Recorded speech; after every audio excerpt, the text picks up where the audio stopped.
Poco más bajo, mami.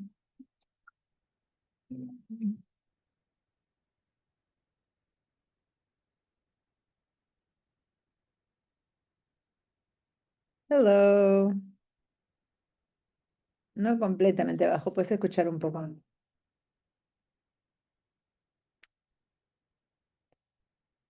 Hi there. Hi, Yolanda. Thank you for your greetings for my mom.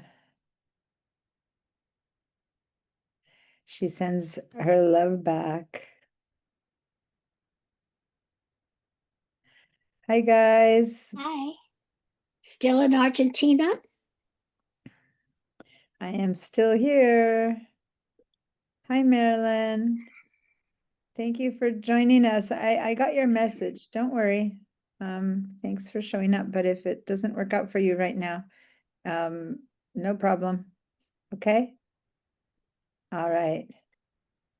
Hey, everyone. Let's head over to the chat. Yes, I'm still here, but next week I will be back in the States. I'm here this week, and then on Saturday I'm flying home. So I'll be there on Tuesday when I see you guys again, or on Sunday I'm flying. No, on Saturday I'm flying home. I'll be there on Sunday. Good afternoon. Although for me it's evening. Let's go to the chat and give a little hey ho.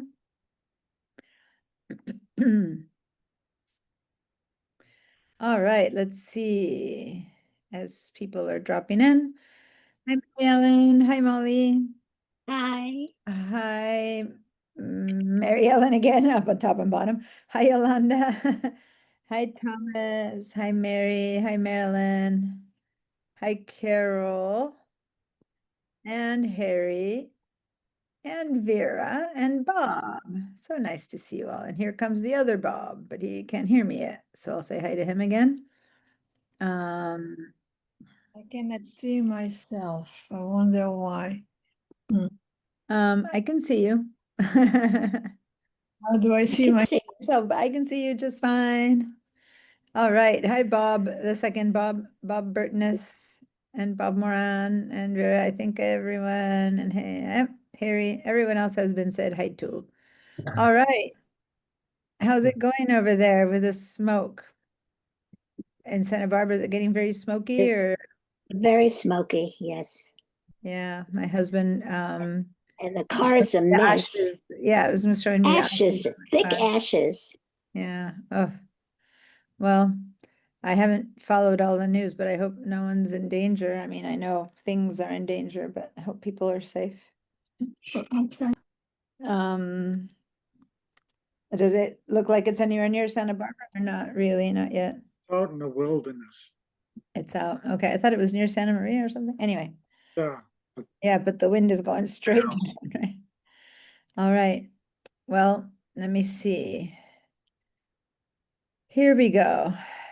The one iota of good news about fires is go out at sunset and take pictures because the skies are amazing. And since the whole point of this class is take pictures so you can work on them. I'm hearing myself in the background. Someone with two computers, do you have the sound on both maybe? No? Okay, I was hearing myself in reverb, but now it's gone. Okay. Hi, Thomas, and everyone else is here from before. So yeah, let's get going. Today, we just have two classes left, today and next week, which is our final class. So I just want to get a show of hands. I don't know if I should wait for more people to show up, but you guys are the core. That's fine. A show of hands. Who wants to know? I can teach you a little bit about how to deal with your videos or a lot of bit Yes. about how to deal with your video. So who wants to know a little bit? Raise your green check mark, not raise your hand. Just give me a green, if you want a little bit, enough to know how to handle them. Maybe do some cropping and editing. Or who wants to know how to maybe splice videos together to create a whole story and a lot more about videos. Then give me a raised hand. I'm gonna divide you guys like sound. It's not, we're not gonna get too far on that in just one day, but I'm Yeah. just trying to see how much of the day to dedicate to what.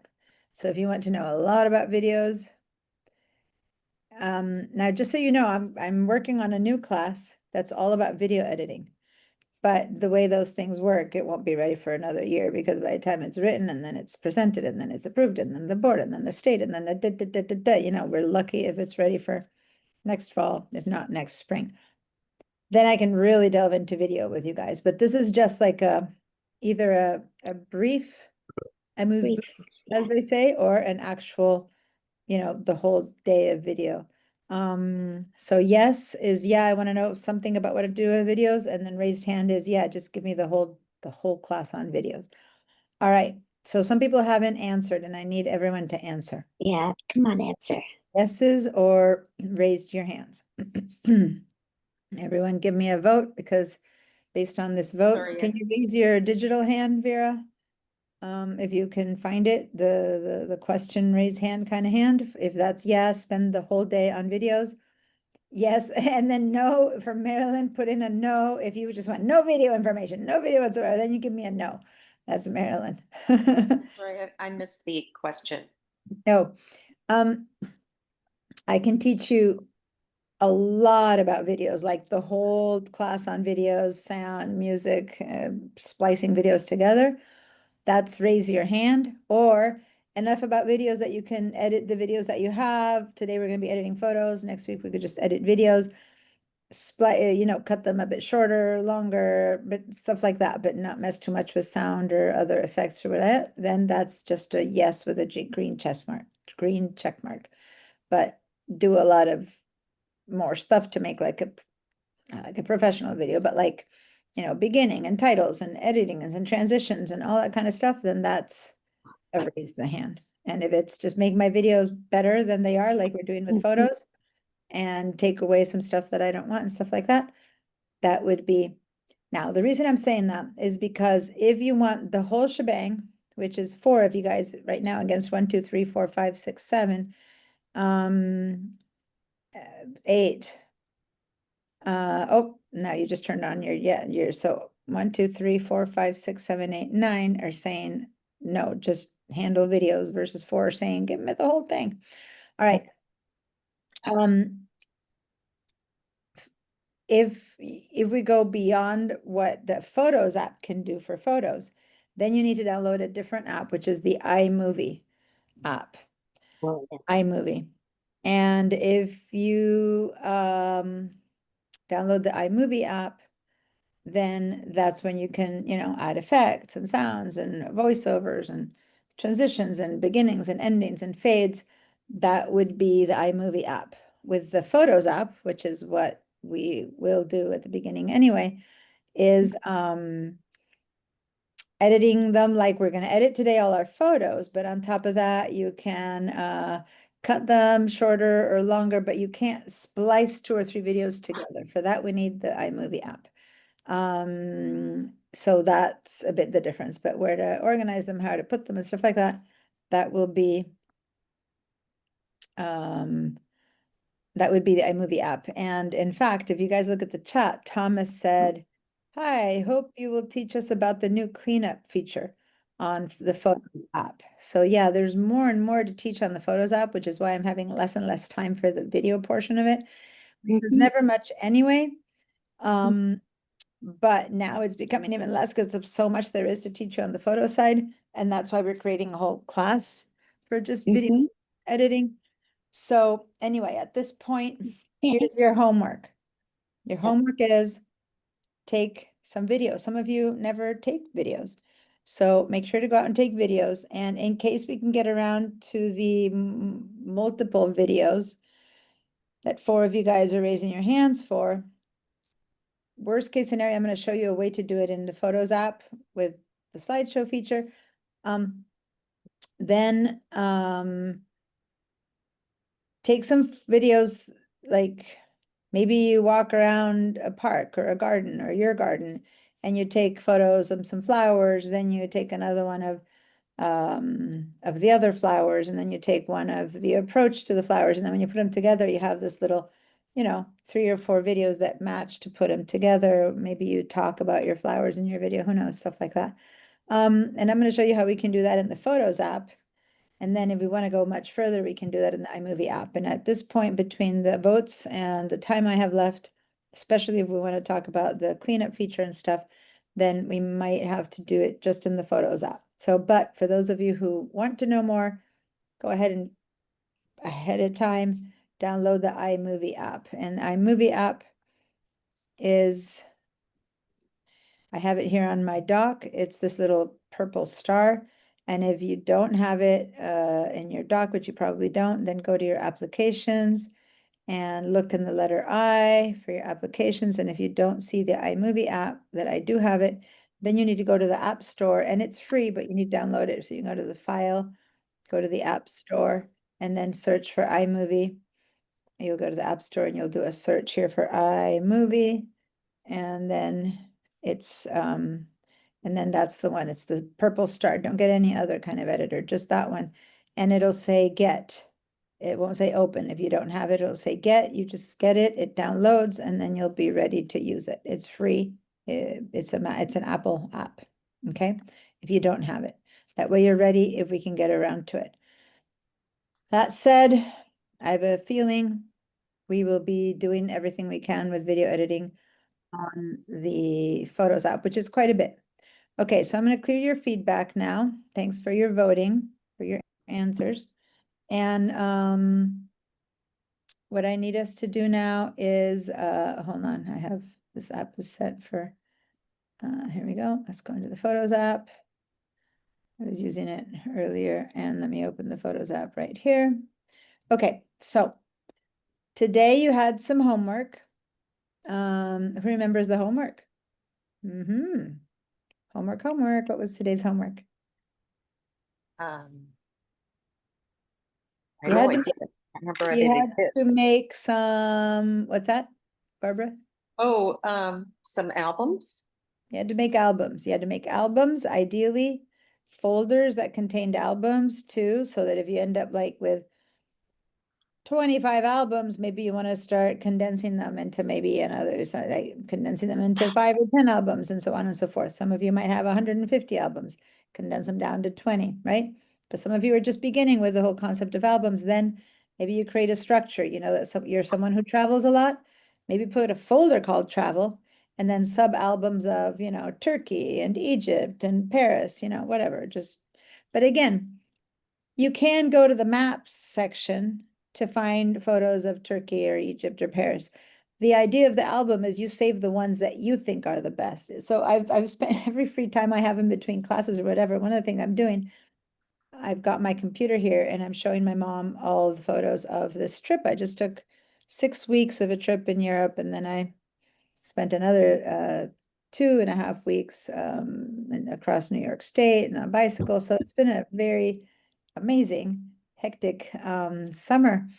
And I have ridiculous amounts of photos. So I was just showing them to her. But since I haven't yet edited them or dealt with them, I'm showing her all the photos. And even me, I am even excited about them. I'm like, okay, dozing off here. You can't like, it's quite hard to see thousands of photos. So you would go in there and you would edit that and you would choose the best ones. And that's what albums are for, the ones that you can decide. Apple can't decide which are those best ones. Apple or the Photos app, when it decides to give you this this collection called trips, it doesn't know. It just collects anything it thinks is a good photo of Colorado and Illinois. But if I click on that, it won't include all of the photos of that. It might include only the ones that the computer thinks are the best photos of that trip. You know what I mean? Or if I go to this one in New York, it collects 20, but maybe those aren't the 20 that I consider the best, because I prefer the ones always with my friend instead of just the building. Maybe I don't care about the building. So these are great. Yeah, that's nice. Going to the map is nice. I can go, and every photo that I took in New York, you know, there it is. I can take that. But if you make the album, you got to save it for the ones that you truly want, either to keep, either to print, either to make a book about it, whatever you're going to do with it, to show it. add to your friends, to make a slideshow. That would be the section, that would be the separation of the album. It wouldn't be all the photos of New York. No, you got all the photos of New York in the maps, right? It's the 10, 20, 50 best ones that you want to look at all the time, to remember about your trip, or you're gonna make postcards or whatever you're gonna do with it, right? So that's the goal of albums, not like aggregate amounts of material. We found already that in the search use, you can find a lot of stuff that way pretty quickly. It's more your brain saying, I like this one, not this one, because your friend is there, even though the other one is objectively a better photo. You care about the one where your friend is smiling, not the one where she's grimacing. You know what I mean? So that's the whole point of albums. I know, because a lot of people have tons and tons of albums, and I want to remind you that there's so many other ways of finding things right now that maybe a lot of those albums are unnecessary at this point. If they're by dates, you can just look up by dates anywhere, right? So it's more like special moments, special events, and of that date that was special, the top photos. Okay. But you had one specific album that you needed to create and you needed to fill up. So that was the other part of the homework. So what was that? You had to find photos that were what? So we can, yes, Barbara? Edible or editable. Editable. Well, all photos are editable. Photos that you want to edit, right? Edit, yeah, Photos that you think, well, maybe I'm edit. gonna change this. Now, I'm not saying change the sun into night, we're not talking ridiculous stuff like that, which, hey, in Photoshop, you can do almost anything. But in Photos app, you can do a lot, but not that much. Now, there's a feature that Thomas was mentioning, and if you have the latest version, it's beginning to incorporate quite a bit more AI. I mean, AI is already all over this app. All of these intelligent searches, all that stuff has to do with AI, but there's also an editing, an AI editing feature that we're going to learn today, that I'm not going to say it's like Photoshop, because Photoshop is also making those tools and they are blow away your mind amazing. But for a non-professional photo app, which is what this is, for regular person use photo app, it's still amazing. It's amazing what this one can do. So I'm going to show you that today. Now, anything I teach you today about photos can be done to a video, just so you know. So if you've shot a video on your camera, and today I'm going to show you how to crop or change the lighting or put on filters, or you can do that to a video as well. So just know that everything that I'm adding to today's class, you can then do. Now, if you forgot that that was a homework and you all made in class, you made the album with me called To Be Edited or something like that, right? Yeah, Now, yeah. some of you might have not been here. I think some of you missed the class last week and you might have not known. Then let's go and make a video called of album, an empty album to be edited. And then as I speak, if you see a photo that you want to, chop out the trash can in the background, or you'd like to take those people out of the way, or something as if it's a portrait and you want to get rid of that pimple on the middle of your cheek or something like that, just put them in the to be edited album. And then I as got we that. talk about things and go through different versions, I'll say, okay, choose a photo that's crooked. Now choose a photo that's too dark, choose a photo that's whatever, and then we'll start applying, because you're all working on your own photos right now.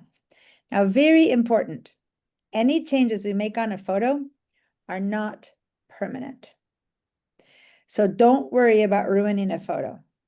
Anything we do today can be undone today or in 6 months or in 3 years. It's not permanent. It's done what's called to the metadata. It's not done to the pixels, and the technicality doesn't matter too much, other than that anything you do can be taken away. Okay? So don't think, oh, I don't want to ruin this photo. No. Now, some people say, well, should I duplicate the photo before I work on it? I mean, if you have a photo that you want to end up with 3 versions of it, for some reason you want the full frame, but you also want a shorter, a smaller one, and then you want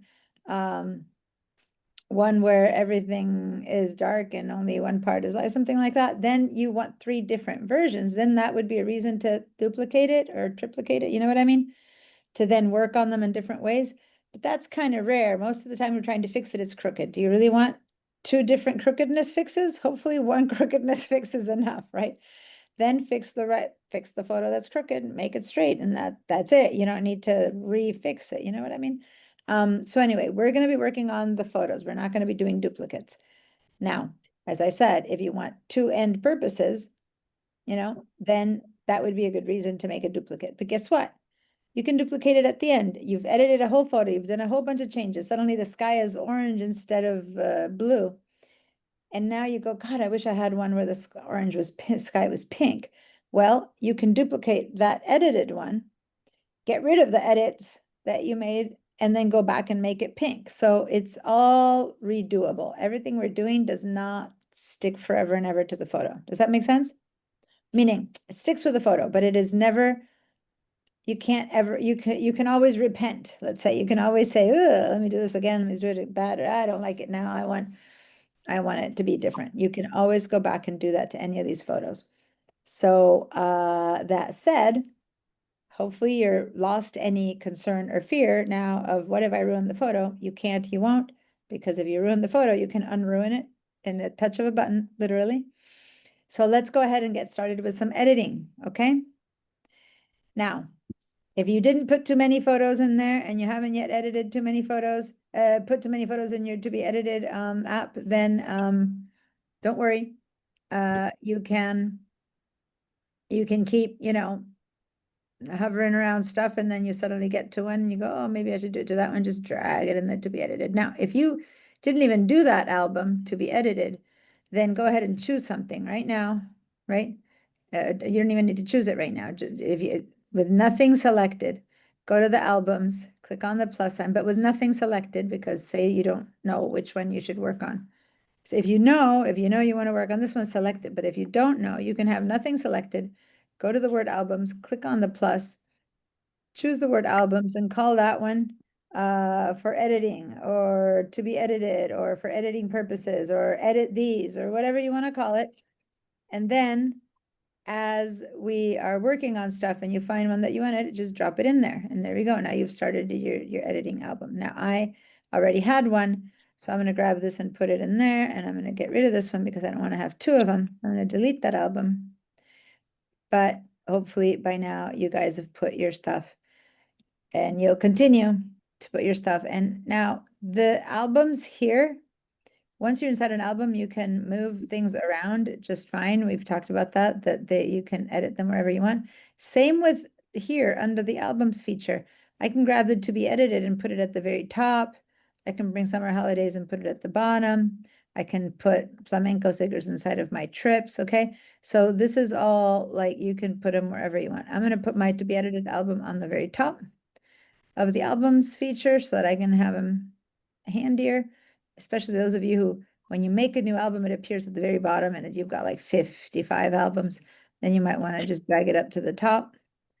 I recommend having things inside of folders, because otherwise, if I really open all my albums, and this is just a couple because it's a sample album, but you can get, it can get big pretty fast. So without further ado, let's start. Do y'all have a photo that's a little bit crooked, maybe? So here I have a photo that's a little bit crooked. And by the way, this one I have doubled up. I have it in duplicate.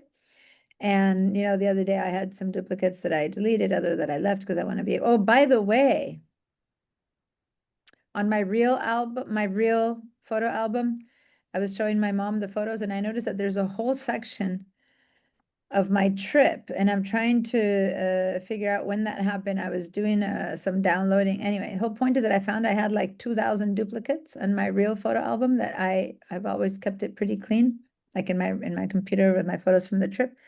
And it was something that I did when I was sharing. Anyway, so I just went ahead, and after I saw that what kind of photos they were, and that was all the same deal, I used the duplicate button, merge them all at once, and oh my God, that felt so good to get rid of all that extra stuff. So that was really nice.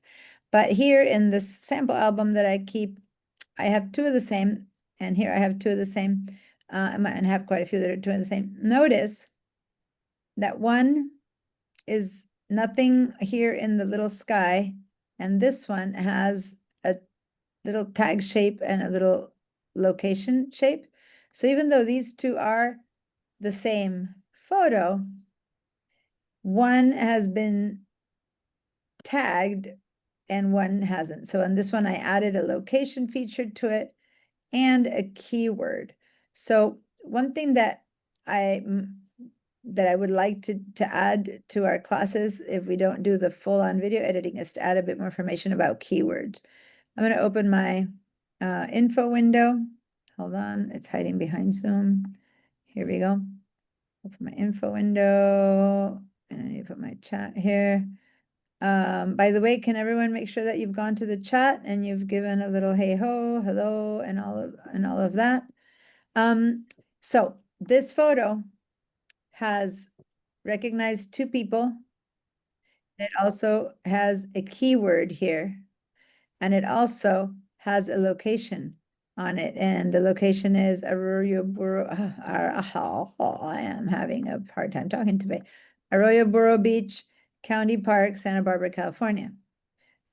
This one doesn't have the keyword and it doesn't have a location. So although it's the same one, this duplicate was done a while ago, and then only this one got information tagged, place, keywords, and stuff like that.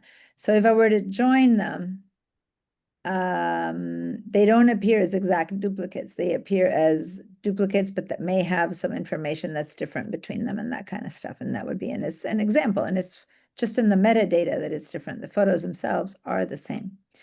Anyway, now another thing is that if you've already edited the photo, what you're going to find is this other little icon on them. And I can't show it to you any bigger because when I show this to you bigger, the little icons disappear. If I do like that to show, oh no, they used to disappear. It didn't disappear. Okay, good. Then I can show it. Oh, I'm glad when I'm wrong. So here we go. This was the location item. It's like a little pin stuck on a map. And then this is it has been edited. These are little sliders you're going to see where you make things darker or lighter. So that means that this photo has been edited. And this one, it's like a little price tag. That's a keyword. And keywords is another really powerful way to be able to find your things as opposed to using albums. The only negative of keywords is that you cannot create them on the phone. You can use them to find things on the phone, but you can only create keywords and organize yourself with keywords on your computer. Then they become usable on the phone, but they can't be amended or edited or changed on the phone. So you can't sit there on the phone adding keywords, but you can on your computer add keywords. So for now, just trying to distinguish what all these little markings are that I have here on these guys. So if I have, again, a little key tag there, I can hover over it and it tells me, oh, this one is Best Family. I called this one Best Family. Instead of making a folder called an album called Best Family, I added a keyword called Best Family. And then that's later if I'm looking into search and I search for Best Family. Let me go Best Family and I hit, oh, Family, Best Family, and I click. Turns out I have keyworded 26 photos as Best Family. And so as long as I can find that, it's as good as an album, right? Because now I have all my Best Family together. Okay, I'm not going to teach you right now how to make the albums. I'm going to work with editing first. Make the keywords. I'm going to work with editing first, but I just wanted to show you what all of these tags were. So if you don't have any keywords, you would never see that little price tag one. Okay, but you should see the location one on many of them. And once we're done with editing a photo, this one has been edited, then it will say edit. Now this one I haven't edited in any way that we haven't yet heard. The only way I edited this one and that it's a live photo. And earlier on we chose what May place? may I just ask a question before you leave that point? Oh, yep. And if not, Sorry, I you'll wasn't tell me looking up. no. No, no, no, it's fine. I wasn't looking up, sorry. Uh, You convinced me a couple of years ago when I took this class to stop making albums out of everything, and I did. Mm-hmm. Yeah. But I haven't started doing anything else. And so now everything's gone uncharacterized. Do you have a hierarchy of what's a better way to organize either keywords or captions or what? Yeah, interesting.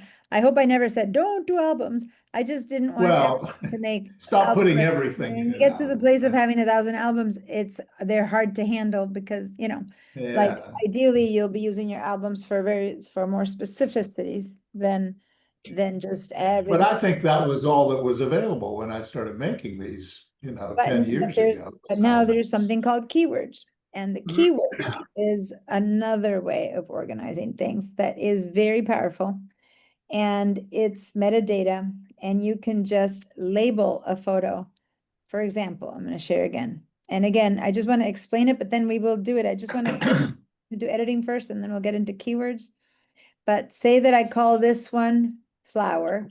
Well, flower, I could have just searched flower and just AI would have found it. So a lot of the times, the stuff that before we had to label, now we might not need to label because AI can find flower over there, right? But say it's something that isn't very clear that it's a flower, then I might want to tag it as a flower or a plant or something like that. But most importantly, more than doing it that way, I would be tagging things that are internal. Like, for example, I have a lot of family photos, and one of my tags is best family. So instead of making a folder of best family, I just tag one. I call this one. So what's this one? That's graduation. That has a tag called, I mean, I hover over to graduation. This one has a tag called Great Skies. Now, what if this graduation had had an amazing sky? What it was a day that it had an incredible sky? Well, this could have been tagged graduation and great sky because it fulfills both, right? As much as it could also have been called best family because it's a family photo.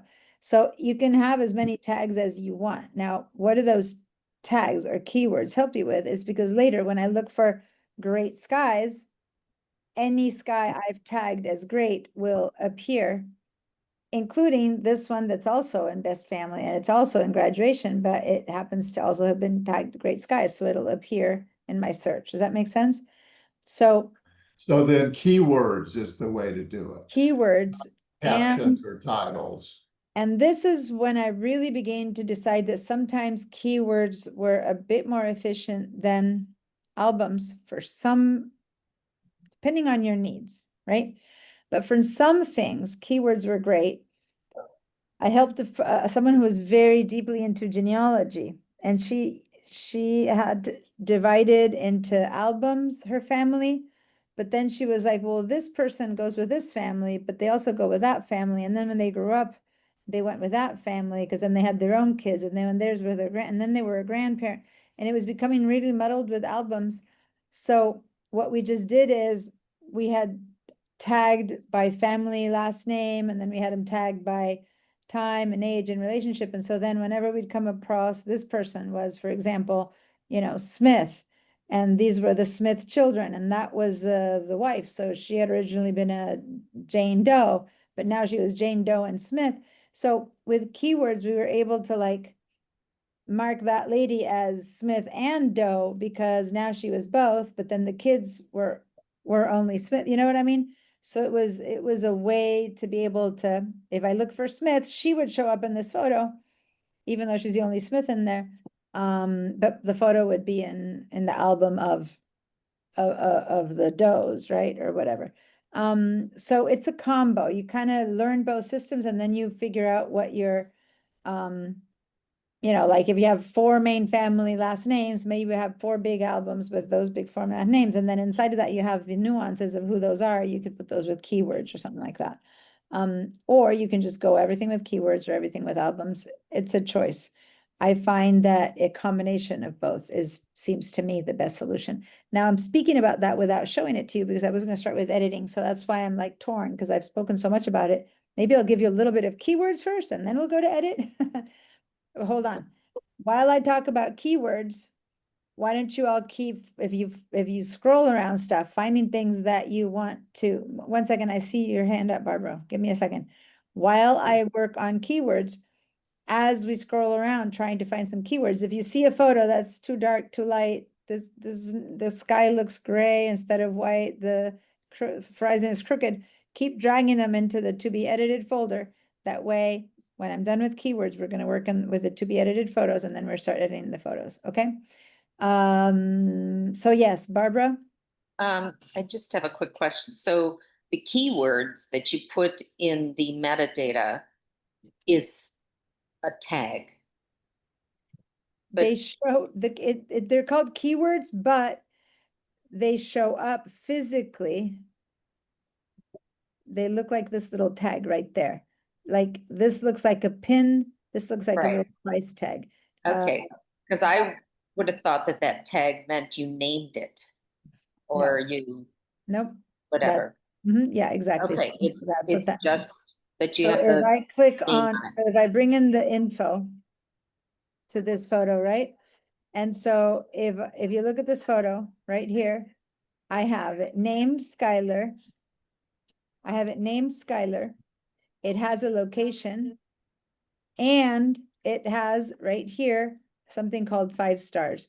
I called this one 5 stars, and that's what this tag is. It's a 5-star. Okay. So Okay. I have an internal decision about what photos are good, which photos are really good, which photos are really, really good. And I go like 3 stars, 4 stars, 5 stars. And this one to me was a 5-star. And so that's a keyword, but it shows up in my photo in the shape, the little icon for the keyword is a little tag. Because it kind of is what tag, if you've heard tagging, Yeah. the meaning of a tag is to mark an image with some descriptive words. And so in a way, you're describing this photo with 5 stars. Maybe I could have had another tag on it calling it, you know, sunset. Maybe I have all my sunset pictures under a sunset tag, and this would have been 5 stars and a sunset. But I might have some sunsets that are not 5 stars, then they wouldn't carry that tag and stuff like that. So that's, it looks like a tag, but it's called keywords. So Okay. I see, Thomas, your hand is up. Yeah, I didn't quite get your answer to my question, So which let's was, explain keywords and then you can decide. It was like, not one is better than the other. They are different and I prefer to combine them. That was my answer. So now let me explain keywords and then you can choose but if that's better. Maybe I'm wrong. I thought you were saying, which one do I have a category, a system? I'm asking, yes, keywords I get, but are titles No, or captions also searchable or they're all only searchable. keywords? No, they're all searchable. So that's a different question. You hadn't asked that one. I'm sorry. You had mentioned, is it better than captions or titles? That's what I remember hearing. And another thing is better. They're all different things. So this photo, So all are equally this valid one, ways to search. no, they are all different things. They're all searchable. They're all searchable, but they're not equal. So let me explain each one and then we can decide which one is better than the other. Sometimes there is a better than the other and sometimes there's not. Keywords are much more flexible and can apply to many, many, many things. But titles, I mean, you'd have to be very generic for a title to apply to many things. You would have to write graduation and apply it to every graduation photo in your life that you've ever seen in all your photos. And you might have, you know, kindergarten graduations, high school graduations, college graduations, PhD. So instead, if it's a title, I would prefer it to be much more specific and has to have this one be Joaquin's middle school graduation. So that would be a right title for this, but that'll only apply to like 5 or 10 photos, but then it won't be good enough for all my other graduations. It's not generic enough, right? So if I go to this photo and I give it a title, I will do that right now. I will say this one is Joaquin's middle school graduation. I've just put on a Band-Aid and I'm clicking on everything. graduation. So everyone, see where I put the title? I clicked on a photo and at the very top, okay, right there, it says add a title. So I clicked in there and everyone grab a photo and do this. This is practice time. Add a title to a photo that you're looking at. And I wrote, this one is Joaquin's middle school graduation.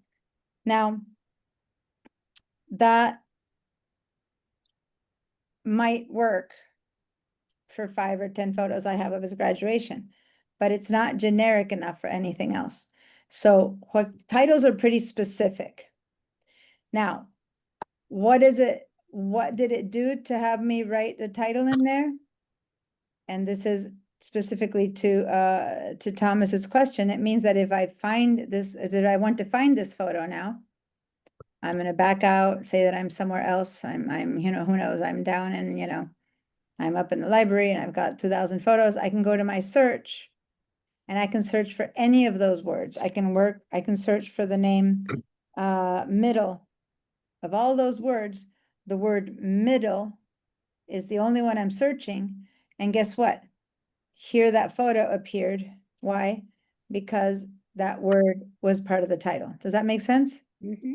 Even though the whole title was Joaquin's middle school graduation, just because the word middle is all I searched for, there it appears. This one also appears because it seems that this is a photo of Middleport Snowbelt, United States. So there we go. That one appeared as well. But the search helped because I wrote the word middle.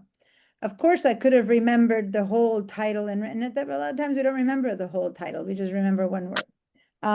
If instead I were to find the word graduation, then why does graduation, did I maybe get a typo on the word graduation? The word graduation should have showed up. Now I have all of these are tagged with a keyword that I have tagged in the past as graduation.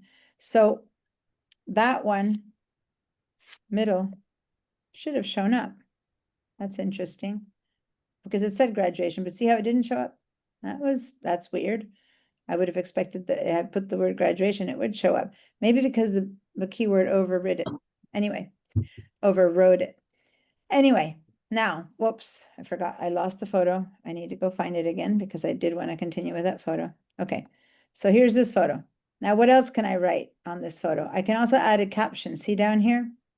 So I can change the title and I can add a caption. Maybe I want to write something about this. So a caption, you know, you've seen captions on magazines or whatever. You can use one word, again, graduation as a caption, or I think that if I ever write a caption, it's more like I want a little story of the moment, or I don't know, the four of us standing on the stage or something like that. I don't know, like obviously I can't think very clearly of a caption for this right now, or I can say on the stage under a white and blue balloon arc, for example, right? So there you go. That would be more of a caption, right? Now, once again, if I want to go search for this photo, technically all the words of this caption are editable. So if I write arc or arch or whatever, but I have so many arcs or arches, will it show up? And I have so many, I would have to look through all these photos, but I don't see it. Let me see, let me find the word balloon. There it is. It picked up on the word balloon, but I think it should have been able to pick up. So I don't know to what level the caption words are more searchable than the fact that when I wrote that word, I got more of the architectural meaning of that word. But when I put in balloon, well, here's the only balloons that I have, so this one came up.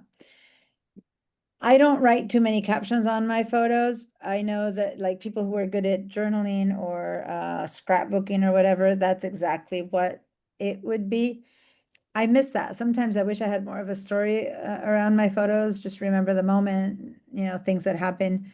I'm not very good at writing captions, but people who are, this is a great feature. Now, could I have also just written Joaquin's middle school graduation here instead of there? Yeah, because that was a pretty long title. Maybe I just could have written, you know, graduation, and then over here I put it Joaquin's middle school graduation. We're standing under the art, you know, up to you. Technically, long or short, it all works. Where do I see these titles? If I now go to find this photo and go and hit the what date was this? June 2nd, 2021. If I go to the library and have to go find this photo, I would have to go all the way to June 2021. Where is it? There it is, June. We're there somewhere. It's going to be one of these. We're in June 24. Come on, here we are. This was graduation season. Here it is. There's that photo. So but my kids are 4 years apart. So whenever it's graduation season, like one graduated from middle school, the other one graduated from high school. Now one graduated from high school, the other graduated from college. They do it in fours, both of them at the same time. So whenever I have the graduation of one, right next to it, I have the graduation of the other one. But anyway, that's just how it turned out when they're 4 years apart. But here I found him again. But this photo here had also been tagged graduations, and this one had also been tagged graduations.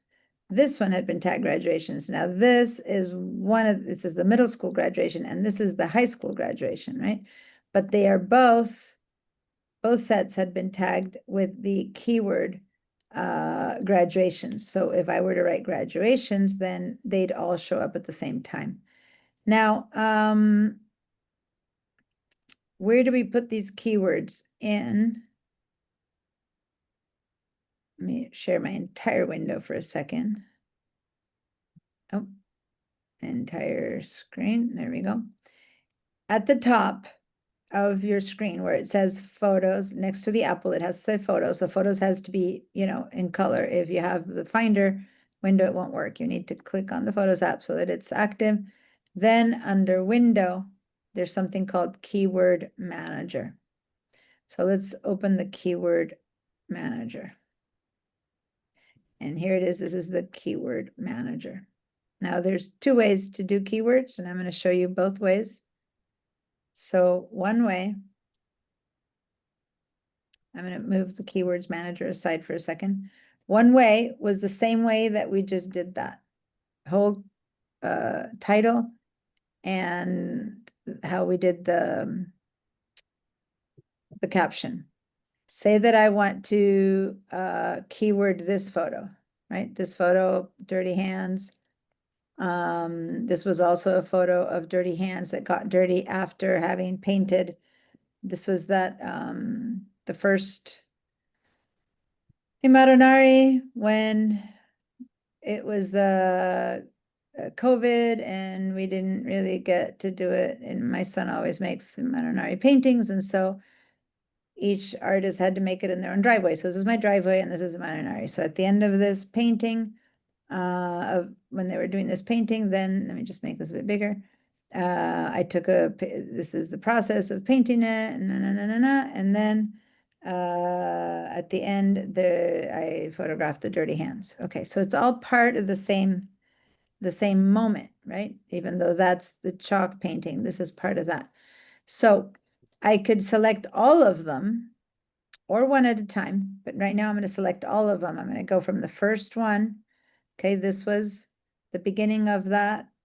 Then it progressed. He started drawing it, then some more pictures, and then, oh, and this is, he wrote this book earlier when even younger, and this is a photo, and this is a painting of the princess from that photo. And so I'm going to select all of them. And how do I select all of them? Remember, click, shift, click. So I've selected a bunch of them. I don't want to just keyword one of these with Imaronari. I'm going to keyword all of them with Imaronari at the same time. So look at the info window over here. let me just show you the info window again. When I have only one thing selected, like this one, it says add a caption, add a keyword, assign a location, add a title, add a caption, add a keyword. So all the things that I can add.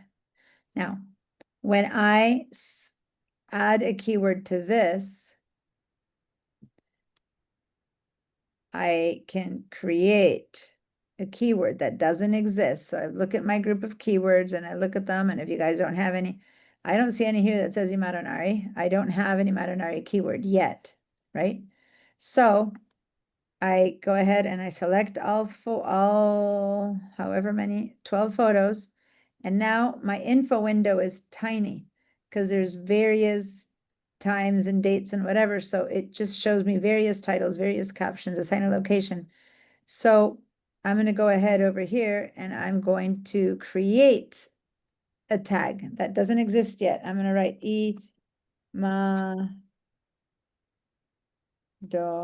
I think, is it Donari? I think it's two M's, Imaginary, like that. I have written it right there. And now watch what's going to happen when I hit my return key. Watch, but watch it, watch me, watch my screen. If you're not watching my screen, I wrote it and I'm going to hit return. All of them got tagged now. And if I go to my keywords that are right here, I have created an Imaginary tag. This didn't exist. How did I create it? Just by writing it in there. Okay. Now I'm going to click away. And I'm going to go to my search feature, say that we're somewhere else. We're in, 2025, and I go and write Imadonari, and there it is. One of my possible choices is my tag. That keyword, that AA, that's something I created. I wrote the Imaginary tag. I click on that, and here you go. All my Imaginary photos appear. Now, do I have many other Imaginary photos in this library of mine? I think I have some from a different year, but they didn't appear here. Why? Because this isn't something that Apple Intelligence knows. Had I just searched for Imaginary, nothing in my, maybe if I had written chalk painting, it might have been able to figure it out, but it didn't know. So the only ones that appeared with that search are the ones that I tagged. Now, if I go to June of the following year, I think this was 2021, or was that 2022? If I go to June, this was June 2021. If I go to June 2022, December, June, I guess I don't have many of those photos. This is one photo of June 22. This is imaginary of another year. Okay. So now I can select this photo, but the tag already exists. So I can either click on it like here to assign it. Boom. I've just assigned it the imaginary tag because it already existed. Or I can go to the keyword here, begin to write ima, and it shows up. Is this the one you want? And I'll go, yeah, that's the one I want. So now that's tagged. So now next time I search for Imaginary, this one will appear together with all the others, right? So you would only make tags for things that you want to appear a lot. If every year I go to Imaginary and I write, then I want to be able to choose all my Imaginaries all together. And again, that's not something that the regular search will feature water and dogs, but it wouldn't know if I write Imaginary. So I created a keyword for it. So now, even if I don't have my search features open and I'm in the middle of who knows whatever year I'm in, I go and I write Imaginary, then I can search for all of them. And this time, that one got included. So I could have Imaginary from once a year, all my Imaginary photos just tagged Imaginary. So you can create them in the info window, or you can pre-create them. I could just create them ahead of time instead of in the info window. if I know that I am someone who collects,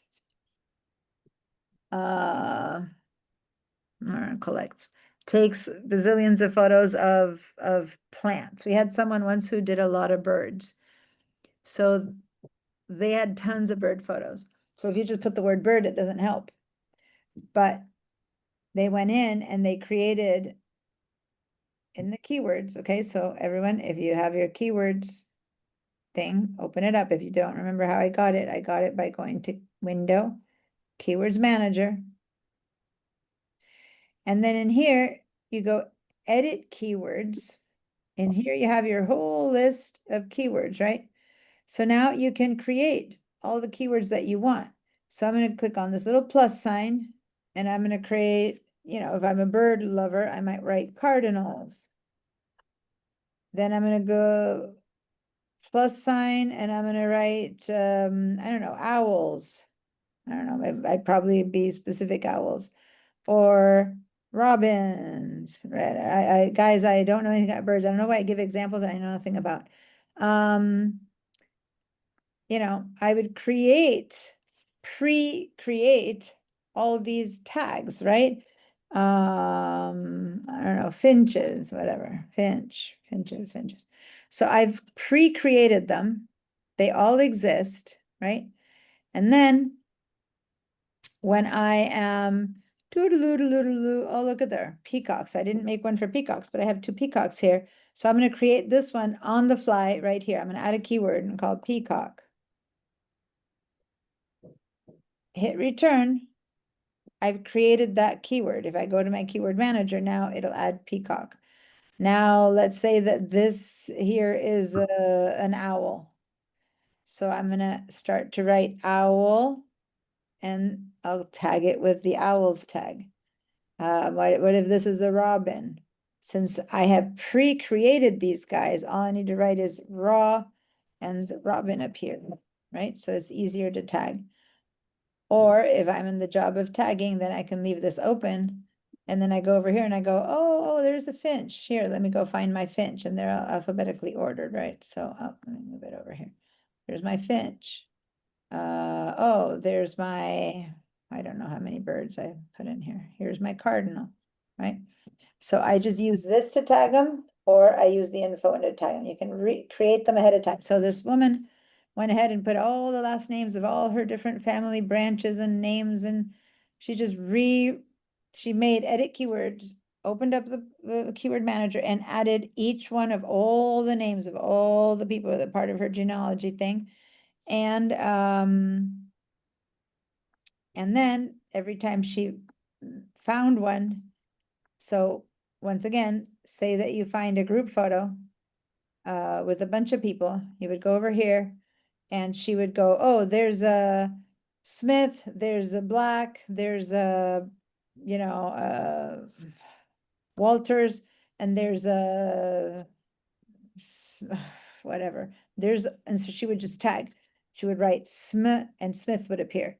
You know, Walters would appear, whatever. And next thing you know, in 2 seconds, she tagged all the people from this family. So then when you're searching just for all the Smiths, you write Smith and every photo that had any Smith appears. Does that make sense? Like you use the searches, you use the keywording when you're later going to want to search for stuff.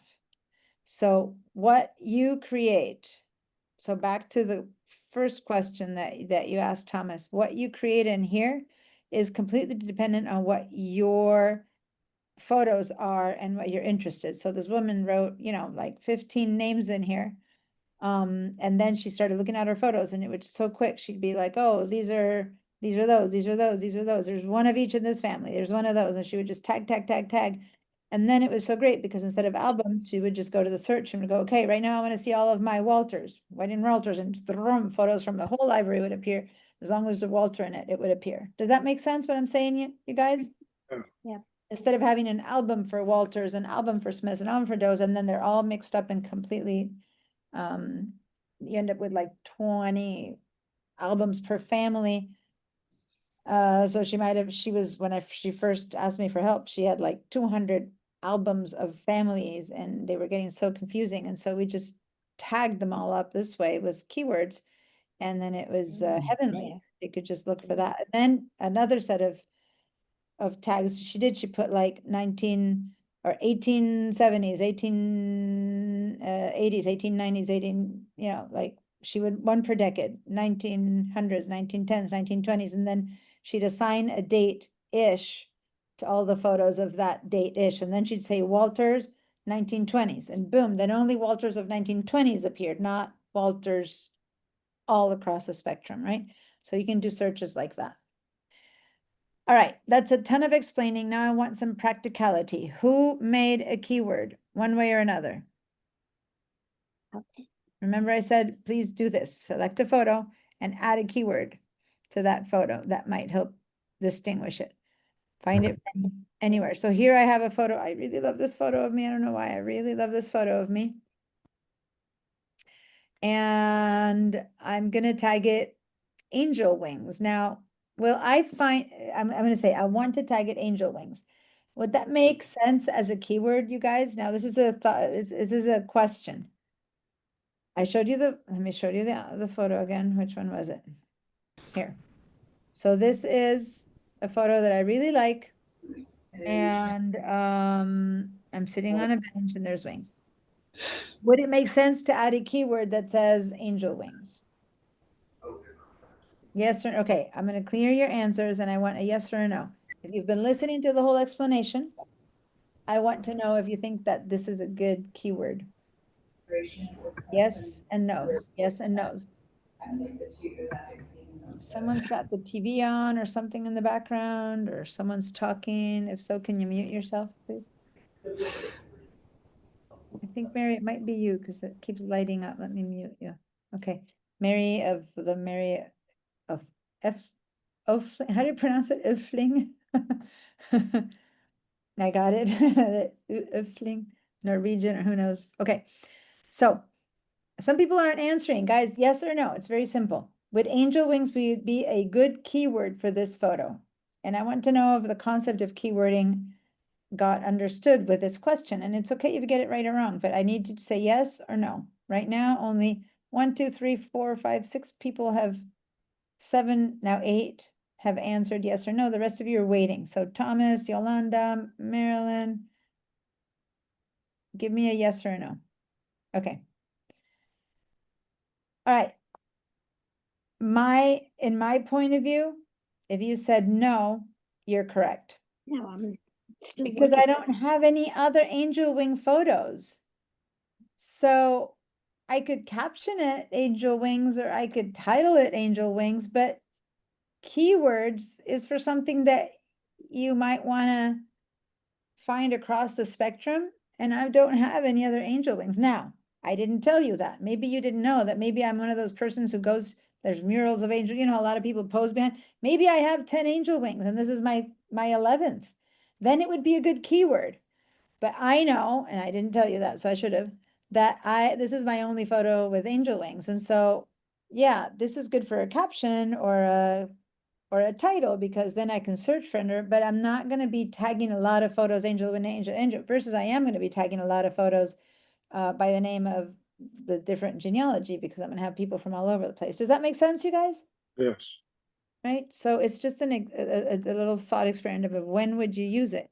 When you want to go back to all your business. So here I'm going to write, maybe add a title, angel wings, right? Or something like that, or angelic Diana or whatever I want to call it. So now I can search it with that. That's great. That's enough to search it. But if I keep going, I find here's another angel wings, tag it. Here's another angel wings, tag it. Here's another angel wings, tag it. Then that makes sense. But if it's a 1-shot or even a 3-shot, just caption it or something. It's more for when you want to do swaths or categories, that kind of thing. All right. So now give me a yes if you've created 2 or 3.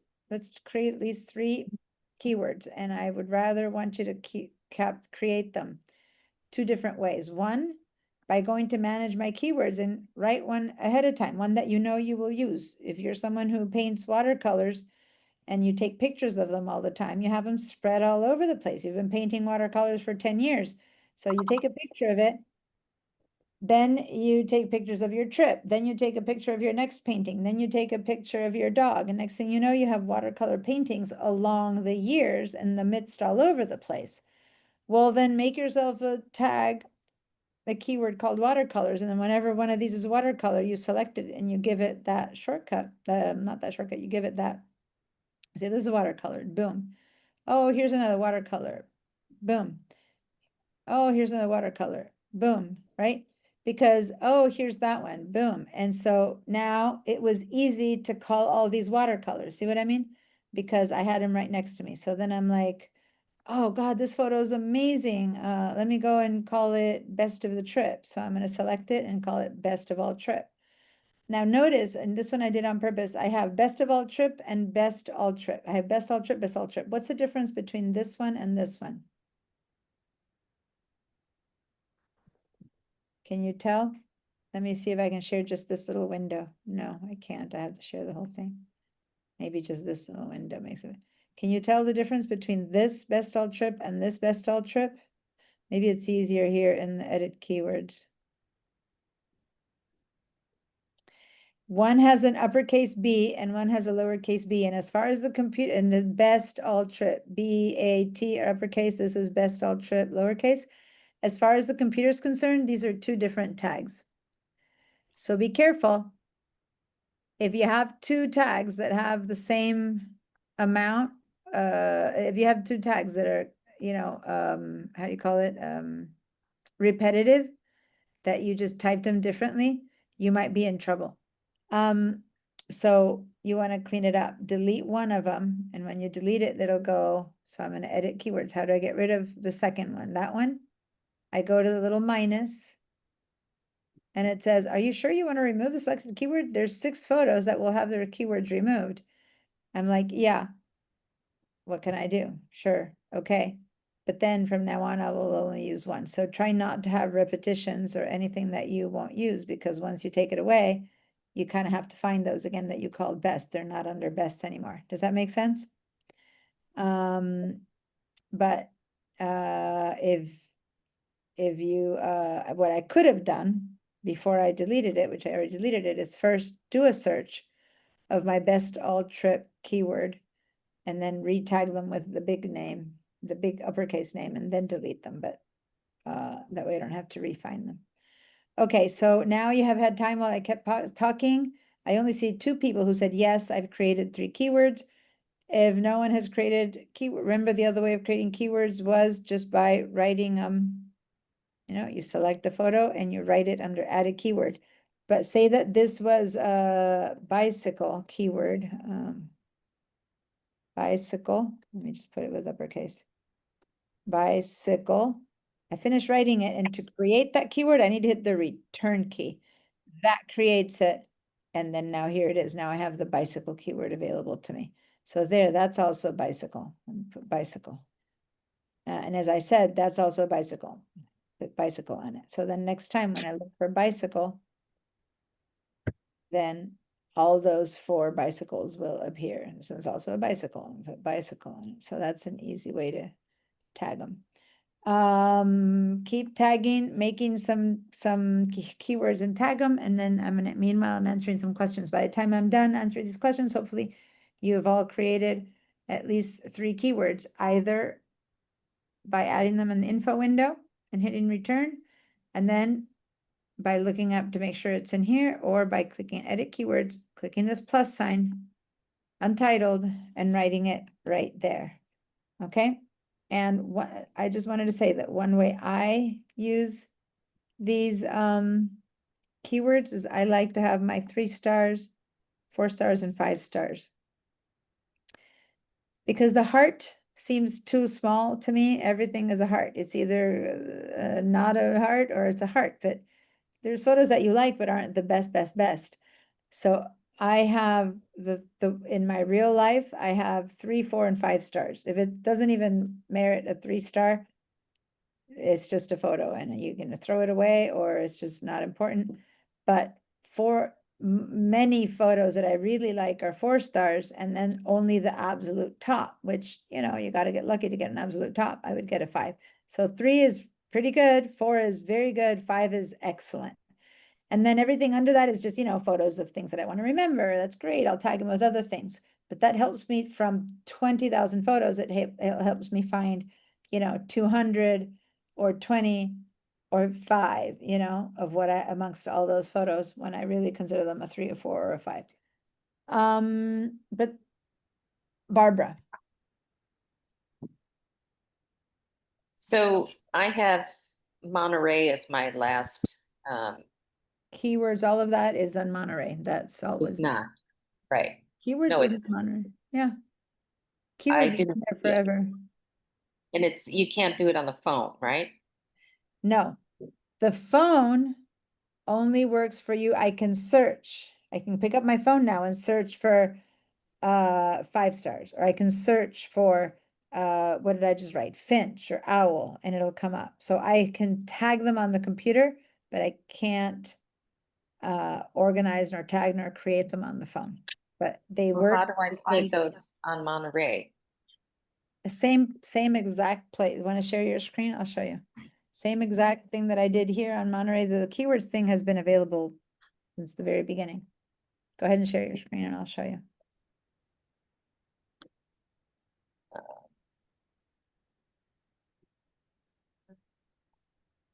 Get- Where I can see you too. I'm not seeing anything, so, Yeah, I know, hang on. okay.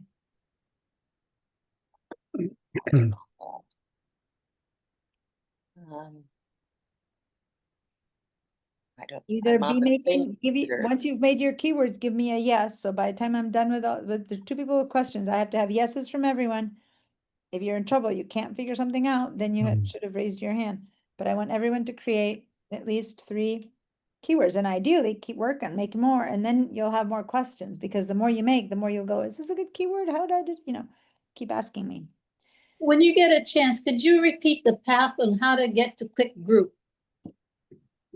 2 keywords, Yeah, how did you get to quick group? quick group. I'm not sure what you're saying by quick group. What's the word quick group? It was on your computer. You have so many quick more group. Got it. organized. Okay, I went to window, keyword manager. Okay. There we go. Window, keyword manager. So Barbara, how can I help you share? It looks like it's not working. All Tell right, me what's happening. Can you walk me through it? okay, I am going to, let's see. Go to the green share button. And once you click on that one, the next one, it should be in, choose entire desktop and then go down to the blue button that says share with white letters. Okay, let me start this over here again. Perfect. Okay. All right. You So see, now open your Photos app. Because right now I'm just seeing your Yahoo. So talk about birds. Jeez. Okay. So go down to your dock and find your photos right here. Yeah, Photos app. there we go. Okay. All right. Okay. Now go up to window Window. and find keyword manager. Keyword. Oh, there it is. Okay, cool. You just All right. weren't in the window of some other app. So click on that and let the photo manager appear. And then also open your info window. Okay. And info window. Okay, go to the info, yeah, the info window. Okay. So now select a photo, any photo, whichever photo. And then yeah, now you can add a keyword, because if you don't have anything selected, you can't. So maybe you make a keyword for that. And once you finish and you hit return, that word will appear over here.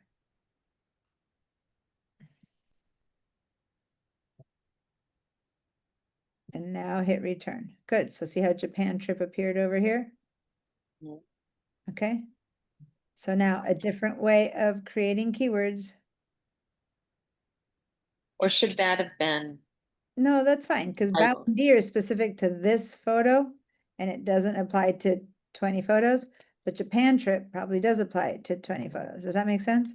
Yeah, so it would be a So that better works. title than key. No, this is fine. I mean, Okay. bowing deer is good as a caption or as a title. There's not much difference. To say the truth, none of those. In fact, I think on the phone, now that I think about it, I think on the phone, it doesn't show you titles. I think it shows you captions. Maybe I'm wrong. Let me, hold on. The phone, since I haven't been using it, just got off. So when I choose a photo and I want to see the metadata on the phone, I need to push up and it shows me the caption right there. I can add a caption, but it's not showing me the title. So I think that it's better to put it in as a caption. Does it show the title if I add a title? Let me see. I'm gonna search. I'm gonna create a search now. What did I just created a caption. Let me say 5 stars. See that I do have right there, the AA denotes I have called 15 of my photos 5 stars. I select them. And then when I click on it to see it, then in the info window, which I have here, the I see the caption and I see all the other stuff, but I don't see that keyword. See what I mean? But it did help me find all my 5 stars, but I had to use it as a search feature, but not as a not as a keyword. Okay, like you I could can't have write- a keyword. So you could write one giant, you could put the title for all vacation photos, and then have them divided by, so that's Yeah. one group. Then you can If you have need to them. reason why would you even bother writing vacation photos on the title? You would have to write a title and a caption. And So for that's better, it's photo. better to have a folder named vacation or I would travel. throw maybe all the photos in an album called vacation, maybe, and then inside of that, I would have Japan, back here, yeah, or not. But all I'm saying is, in the phone, you don't see the titles, and the phone, you only see the captions. That's what I mean. So the caption and you can search by keywords. Let me find a photo that has a title. And let me see. I'm gonna title this, you're not seeing me, guys, because I'm sharing Barbara's, but I'm gonna give, there's a photo called Four from I Above. unshare. No, it's okay. I'm doing a test. You keep going. I'm gonna choose, I have a photo that's called Four from Above. I'm gonna do a search for it and see if that title shows up.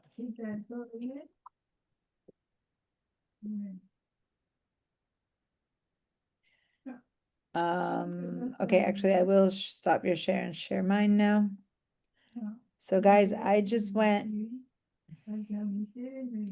here's a photo that I know.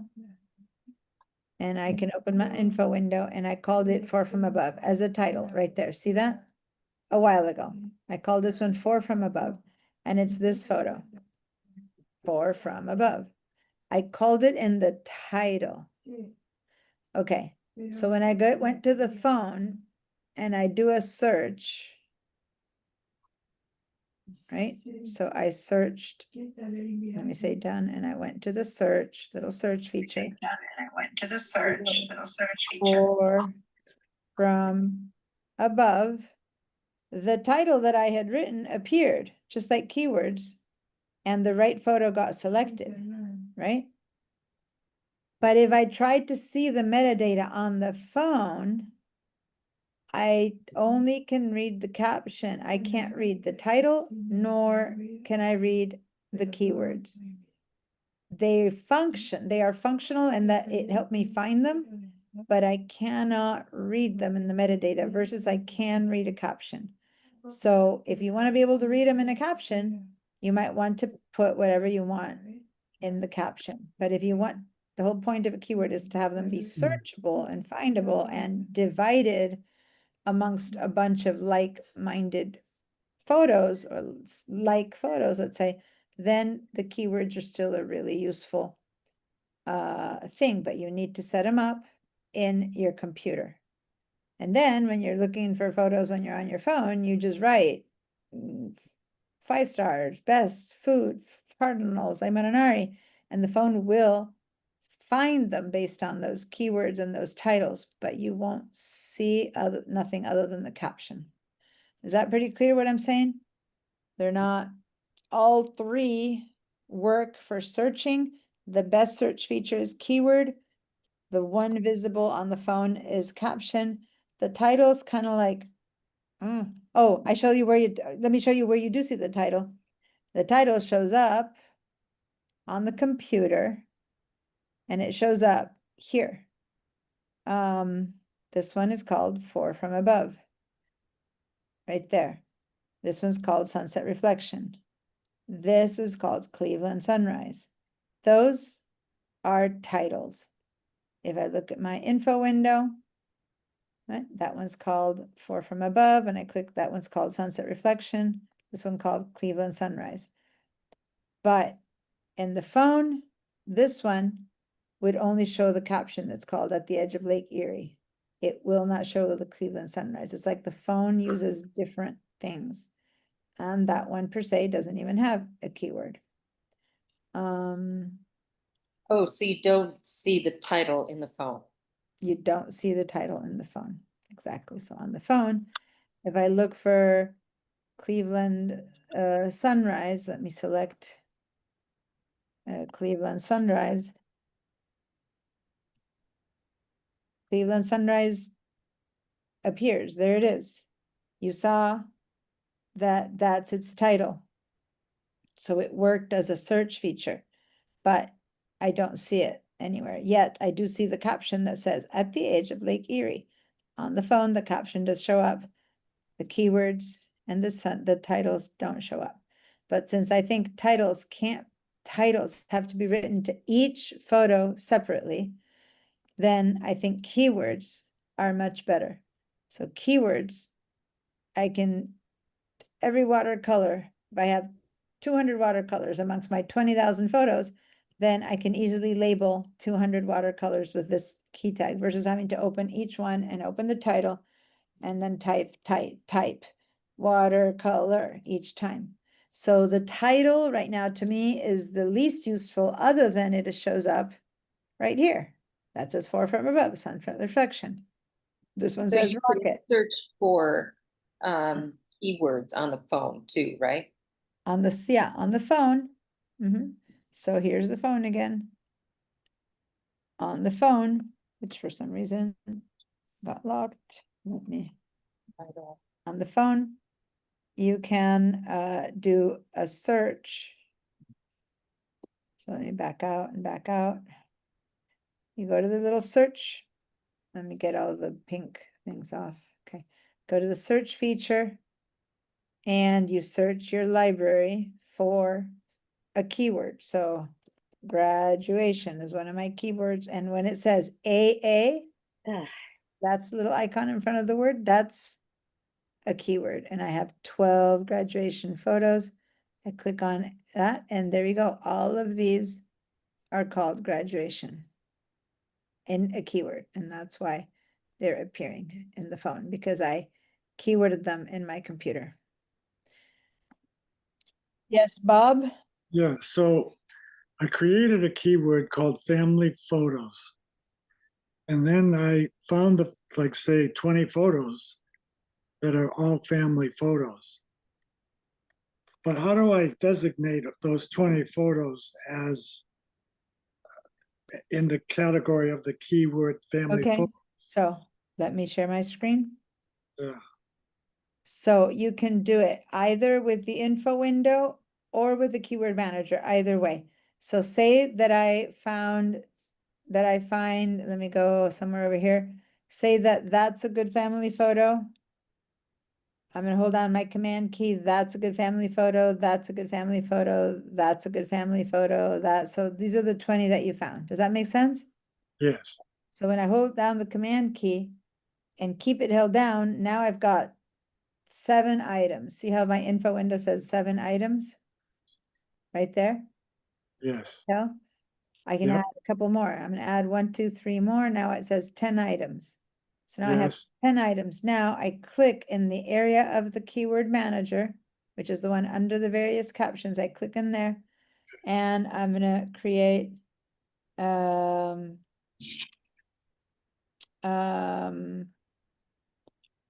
keyword for them. What did you call them? Family photos? family photos. Family photos. And now when I hit the return key, boom, Okay, all those have been tagged family photos. And if you look over here, I've created the tag family photos. And now, next time, I have thousands of photos in here. When I go to my search and I look for family photos, the option that has the AA in front, those are all the ones that I just tagged, which by the way, weren't necessarily family photos. I grabbed anything because I was giving an example. So like clearly this is not a family photo, but I just tagged them all. And what if I don't want them to have that tag? I can select them all over again. And I can take that family photos and tag and delete it and say, nope, you're not family photos. I just deleted the family photos tag from them. So now they do not have that tag anymore. okay, You great. can say, no, the family photos tag still exists, just that those photos aren't tagged family photos. Now I'm going to select this one again and I'll go, yeah, this one is a family photo. Okay, doom. Now I want this one to be family photo, for example. So you can select a ton at a time, all of these, and call them all wedding, right? So say this from here to here is the wedding day, and you have 50 photos.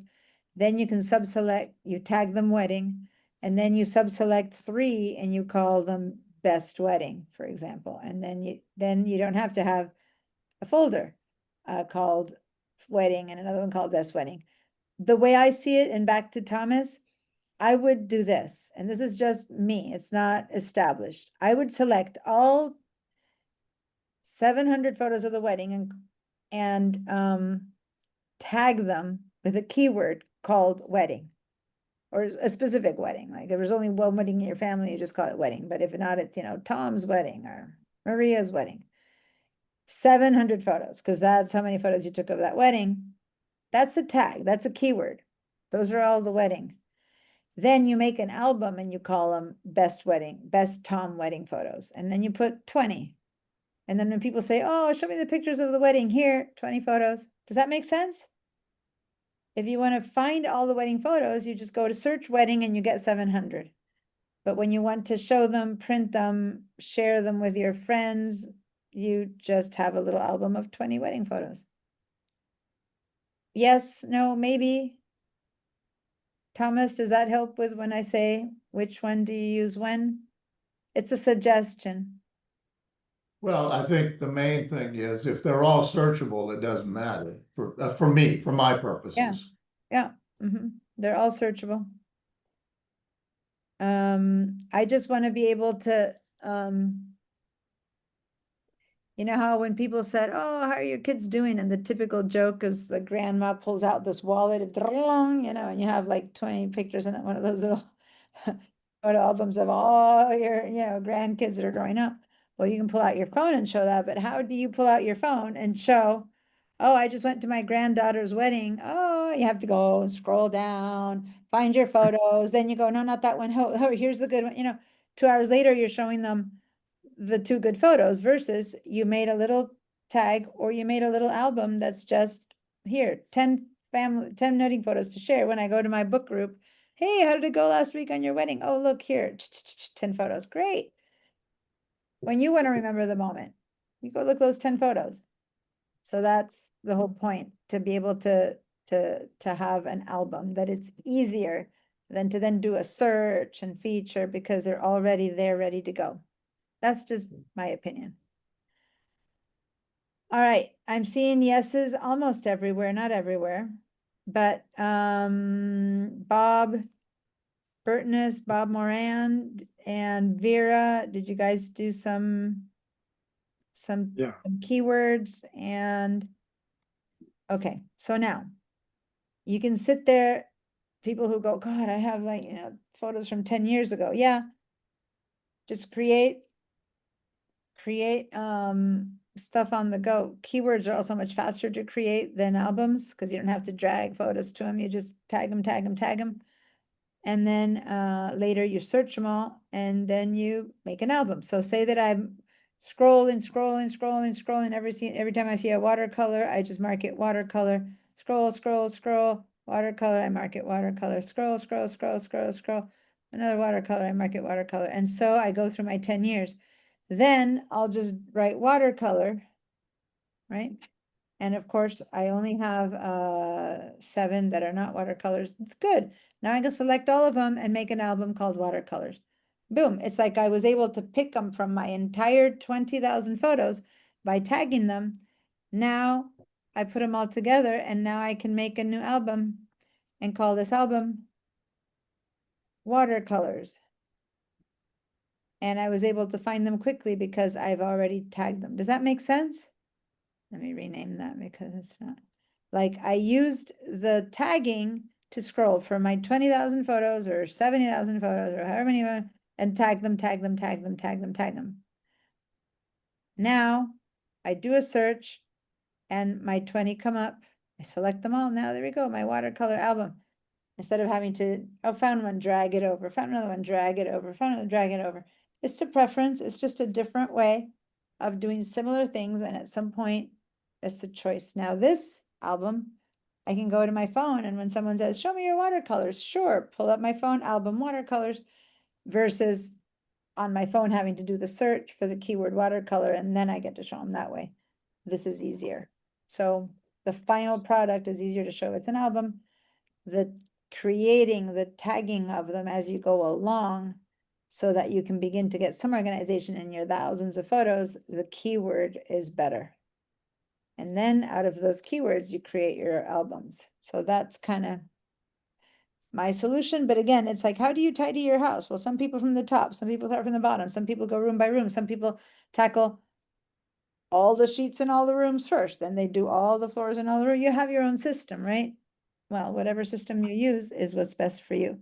As long as Thomas said, as long as it's searchable, find a system that works best for you and that you remember most and that you can, that you feel comfortable. So it's a matter of trying it out. Okay. So between albums and keywords, hopefully our albums our photos should not be a mystery anymore. We should be able to know where and how to find them. Okay. If you can't find them by dates, by time, by location, by keywords, by, all these other things, then yeah, you really have to go one by one through all your photos. If none of that has helped you find it, searching keywords, none of that, then, but I would say start from now on, when you take 10 photos, tag, organize, mark, caption, title, do whatever you're gonna do to all 10 of those. And then slowly start working backwards, right? Like I'm gonna tackle last month, I'm gonna tackle 2 months ago. Oh, yay, I finished with this year. Now I'm gonna tackle last year. Start going backwards. At some point, you'll have your photos all more handled and organized, okay? And then you'll be able to find whatever you need to find at that point. I'm going to call, unless there's a specific, oh, I see Bob has a question. Okay, I'm gonna answer Bob's question. Any other question that comes up after that? We're gonna take a So break, and then we're gonna edit photos the whole rest of the time when we come back. So Bob, what's your question? when you take a trip, you say you take 25 photos in one day. When you Mhm. go back to your motel at night, do you organize them then? It depends if I've just walked 20 miles or if I've just been like sitting in a bus. Meaning, no, I'm usually more of a live my trip and organize later. But then again, I married a hyper organized guy. Talk about opposites attract. And at the end of the day, he goes for all his photos and he deletes the ones that are not good. He labels the ones that are good. So what can I say? I just wait and do it all at once. I'm more of a batch work kind of person, and he's more of a, if you do it a little bit every day, it'll be done, and probably he's more efficient. Your choice.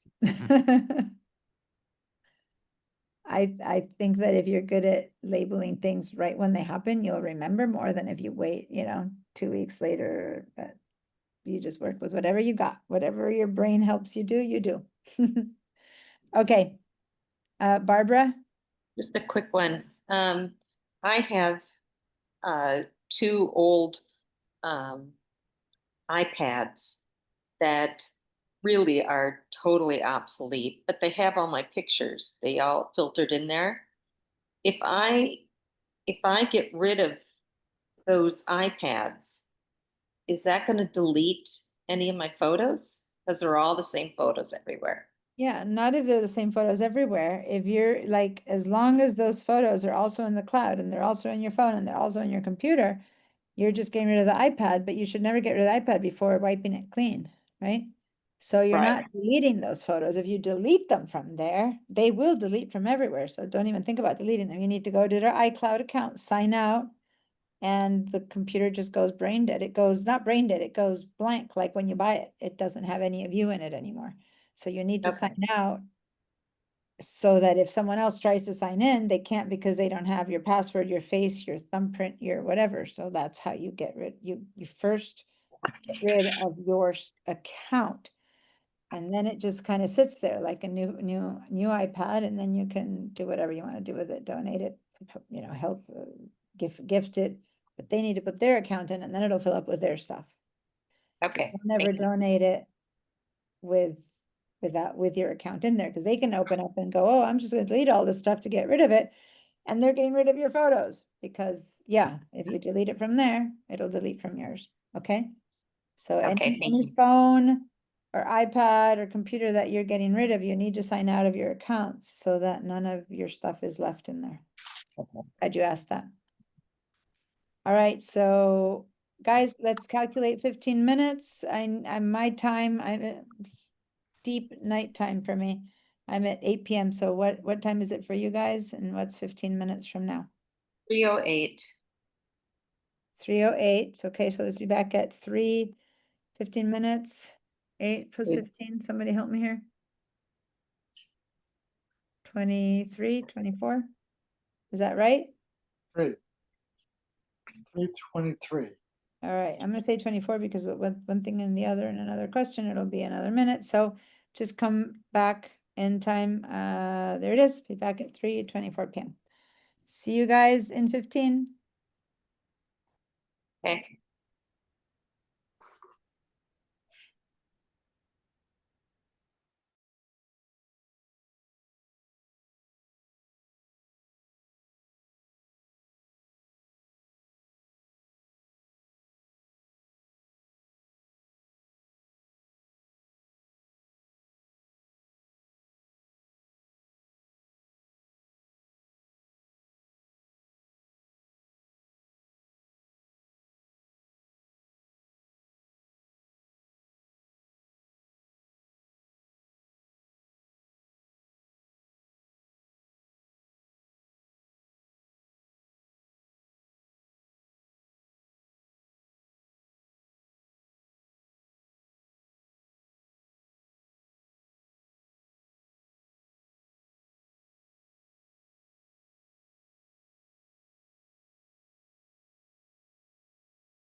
All right. Come on back.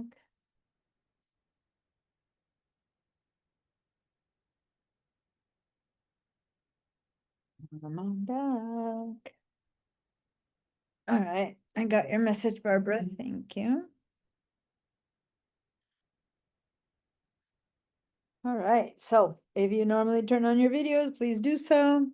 If you don't turn on your videos, give me a yes, just so I know that everyone's here. And let's start on editing some photos. Oh, we have my glasses. I was about to put on a second pair of glasses on top of the first.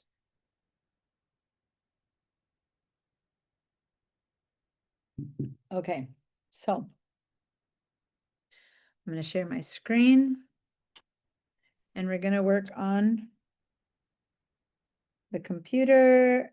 We're going to work on the editing album. Here it is, to be edited. Okay, we're going to click on the to be edited album if you have it set up or not. Hopefully you've had time during that description of keywords to not only keywords some things, but also to select some photos to fix. So the first thing I'm going to do is let's start with something relatively simple-ish. Here I have a photo that's crooked. See that? It's a crooked little guy. And even if you don't find a photo that's crooked easily, well, I guess here I had another little crooked guy. I'm gonna go with this one, or this one. I'd rather stare at my son than at myself for a while. So I'm gonna first of all, either double click on it or hit the space bar. Whichever way, it gets it bigger. Double click or space bar.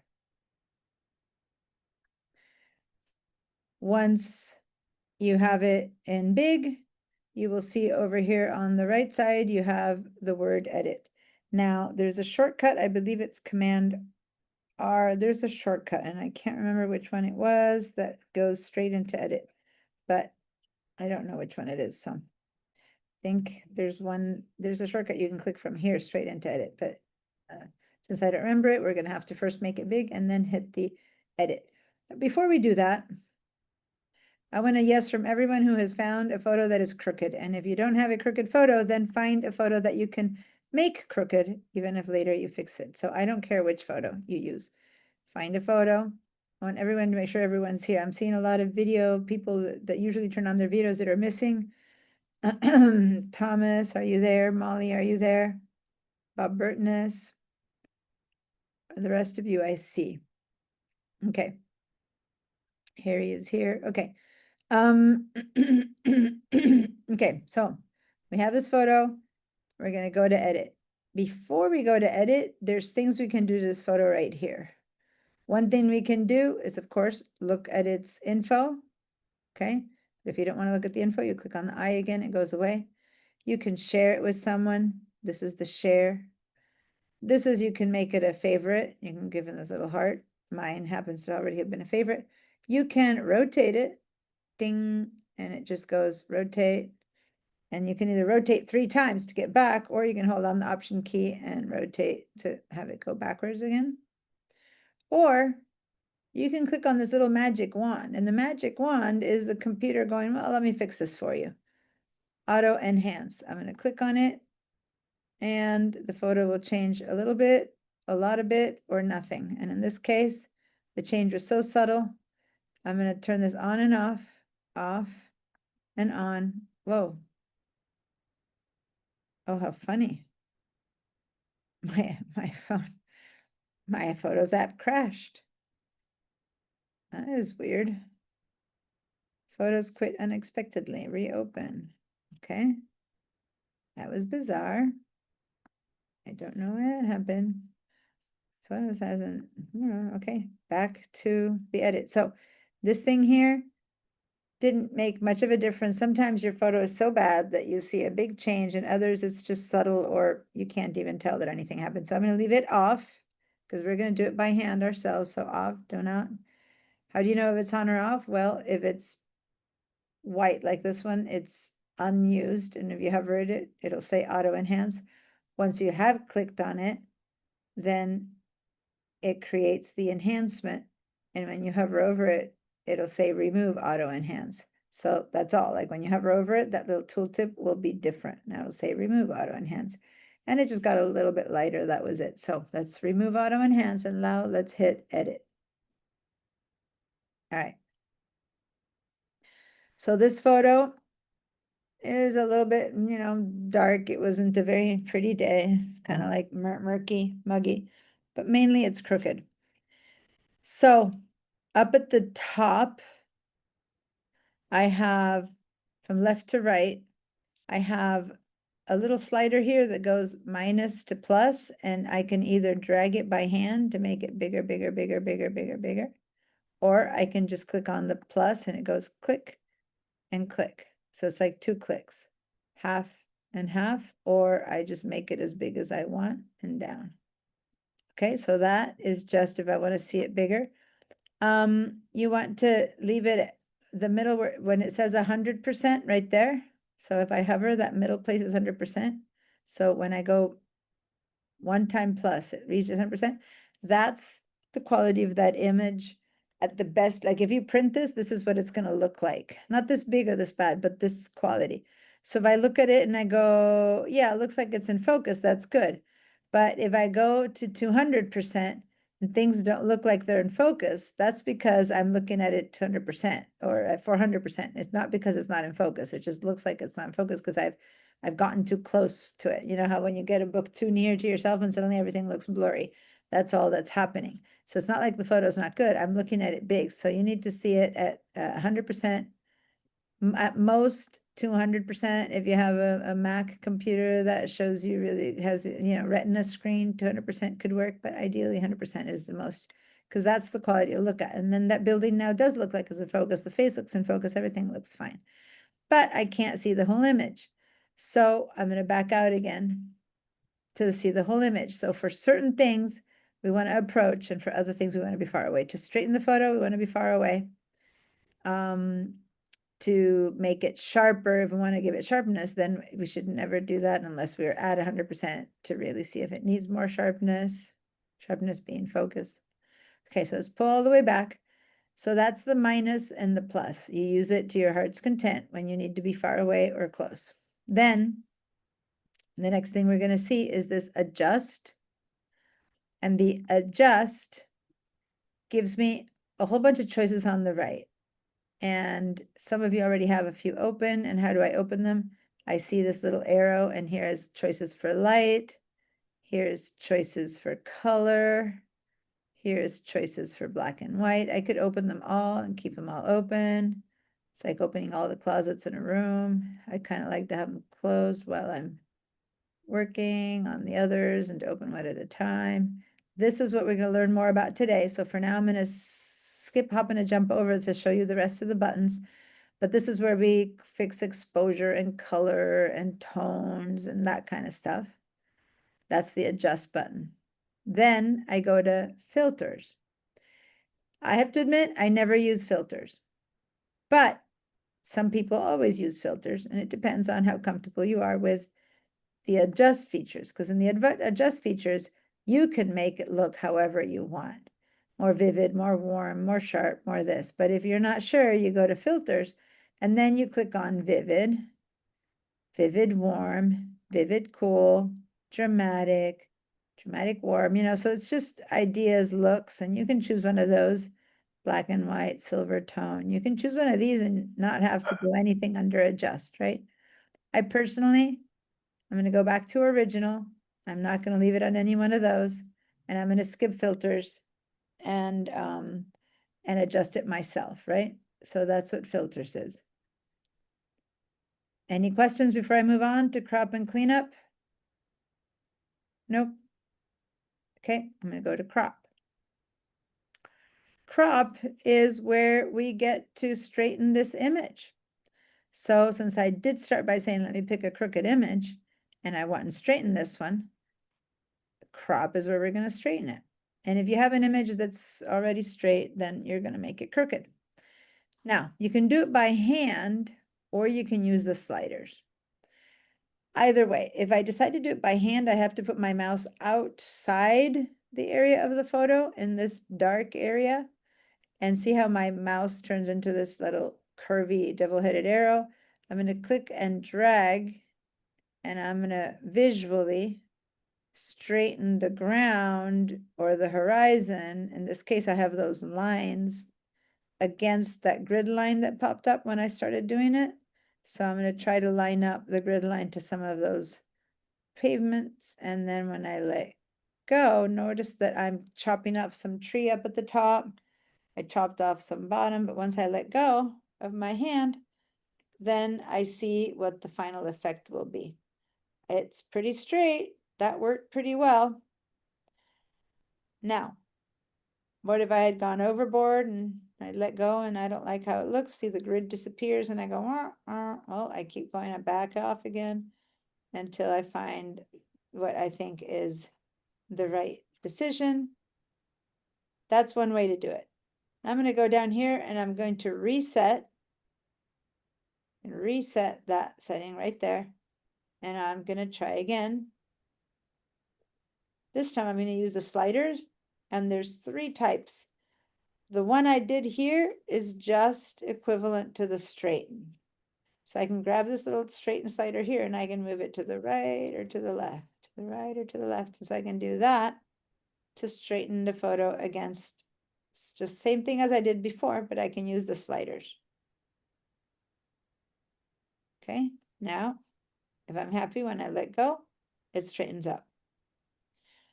Now there's a vertical and a horizontal. What good are those? Well, if you pay attention to this gate, see how it's not really standing straight, it's kind of falling over? Because you know how phones do that? They just kind of take buildings and stuff. So I might want to work on these 2 to help fix that. And of course, it's not important at all on this image. But sometimes if it's a photo of your house or whatever, you might want to consider it's important. So I'm going to click on vertical over here. So I'm going to this one. And I can move it like that or like that. And if you focus again on this column, I can straighten the columns so that they look straight.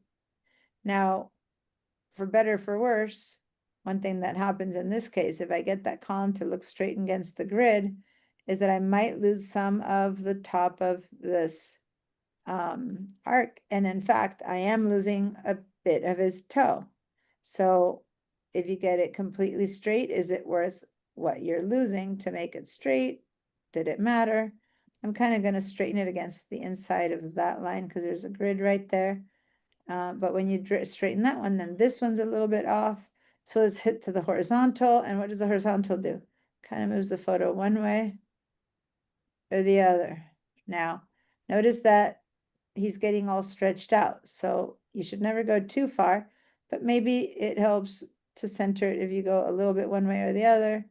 Maybe just a tad helps center it, and then you go back up on this, and next thing you know, you straighten it this way and that way. And so anyway, depending on how much photo you're fixing your photo needs, you might discover that you got it straightened out or not in the right direction.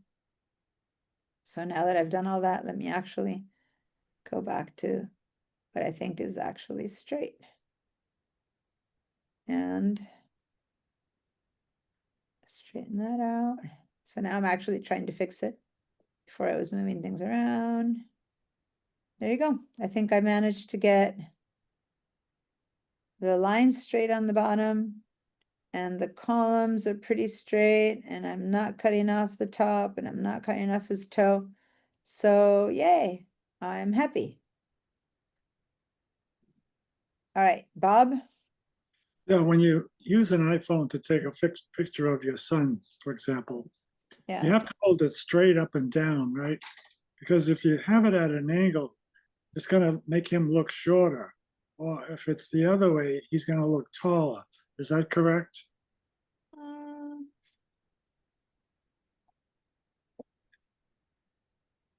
Ye- Hold on. Wow, that went down the wrong way. It's some warm tea. It's getting pretty cold here tonight.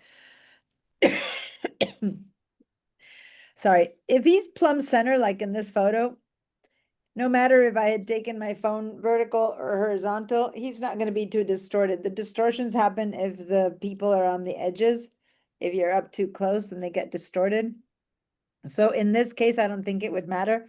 So whenever you don't want to distort something, try to make sure to keep them, within the 1/3. So if this is 1/3 and this is 1/3 inside of that third, then there's not that much distortion, but it also depends on what lens you're taking the picture with on your phone. If you're doing a zoom, there's less distortion than if you're doing a wide angle, like up close. So I wouldn't worry too much. What if it's like a small child? So you're a tall person. Do you have to, It doesn't matter. If you're taking a photo of a child, you shouldn't take a photo of that child with you standing looming up over them. They'll get all distorted. Their head will be big, their body will be tiny. yeah, You that's what I'm should saying. crouch in front of them and take Crouch, a picture of them at their eye level.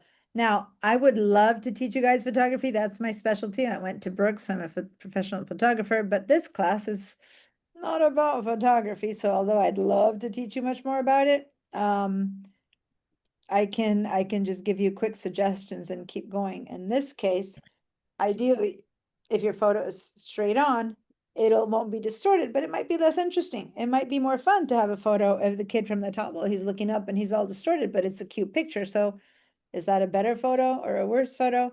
Guess it depends on what type of portrait you're trying to take, candid or Roseanne Goldker. professional. Anyway, so if you really don't want distortion, just keep the image within that away from the base level. side. Yeah. All right. Okay.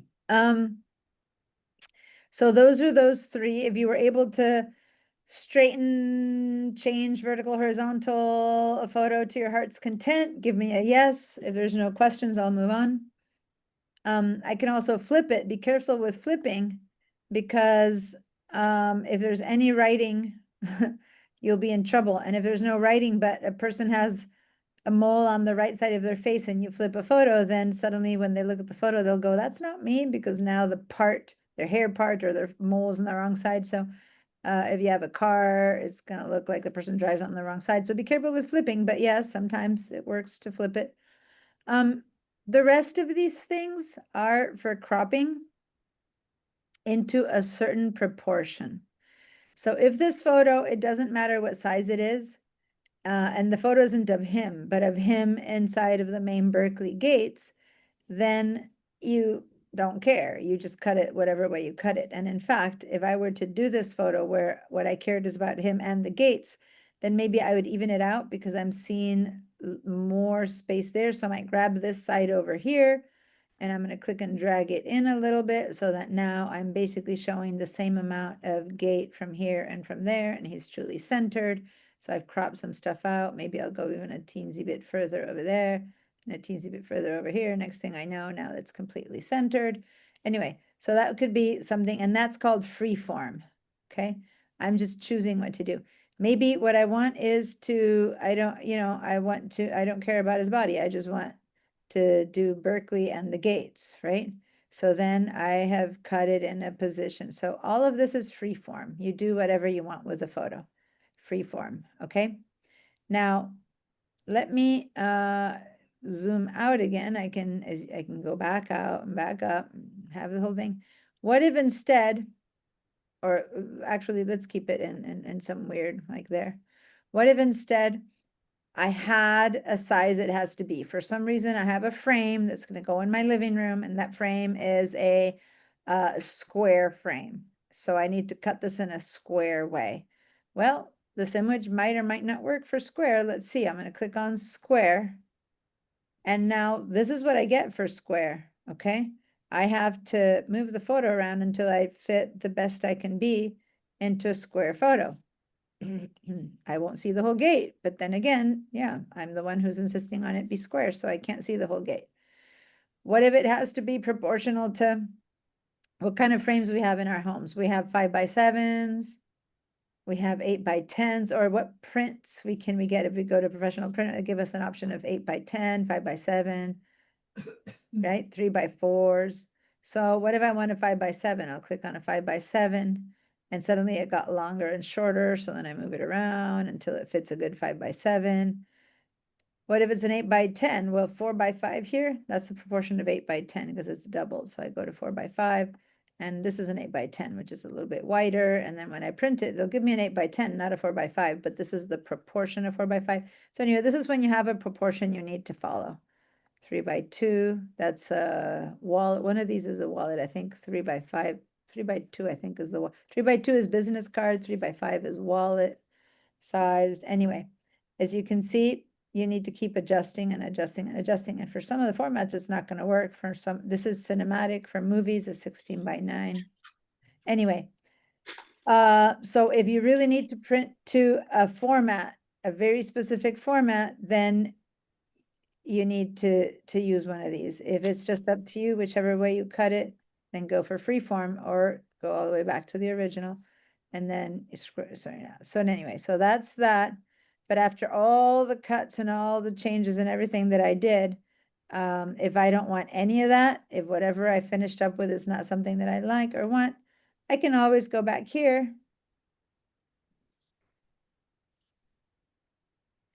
and here, reset. So let me just change the difference. Reset at the bottom right only resets all of these changes. Revert to original resets everything. So what if I had spent some time giving it a filter and adjusting it and doing other stuff? Then revert to original would take that also. It would take the filters, the cleanup, it would take everything off. Versus reset down here only resets these choices. Does that make sense? So if I'm right now not sure, if I already got good stuff going there and I don't want to revert to my original, I'll just say reset and it takes me back to this original. But say that I had gone to my filter and I had made it, I don't know, black and white, right? And then I go to the crop and I crop it in, and this is the photo that I want or something like that. And it's black and white. Now, if I say reset, it's only going to reset the crop, but it's going to leave it in black and white. There it is. But if I say revert to original, boom, I go back to the first photo that I opened. Okay, so see how no matter what I did, I didn't ruin it because revert to original is always going to be there as long as something happened. Since I reverted to original, now nothing has happened, and so the revert to original has disappeared. The moment I do something again, then revert to original shows up again, and I'm like, phew, I'm glad I can do that because I kind of messed up on that one. All right. Are we good with that? So now I'm gonna do that again a little bit, and I'm gonna give it a little bit of a vertical. I'm gonna do that again, which I just reverted. Then I'm gonna crop it in a teensy bit to that. And I'm gonna crop it in to that, and then I'm going to crop it into this. Oh, I didn't mean, I forgot. I don't want the original on, I want freeform. So let me reset because I actually wanted freeform. I was an original, and original doesn't let me crop it the way I want. I think of all the choices, the one that I preferred was this one, for example. I'm gonna go with that version. And then I'm gonna go in there. So anyway, choose something that's now final.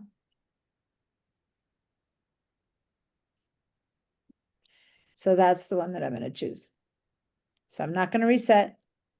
I'm gonna say, okay, I'm done with my cropping. And I did a crop that is obviously not the original, right? And that's why I'm doing it, just so that I can make sure that I did something to this photo. But now, before I go to adjust it, I want to show you guys a pretty neat feature, which is this new feature. This is the AI that Thomas had asked about. Now, I don't know if the photo that you have will work for some of that kind of work. I'm going to give it a try. Cleanup is an artificial intelligence filter, and it has 2 settings. And I'm going to give it a try. If I was in Photoshop, I would be able to get rid of these people and it would look great. I would be able to get rid of this antenna and it would look great. But I'm in the Photos app, and it's gonna do a good job on some of them and a horrible job on another.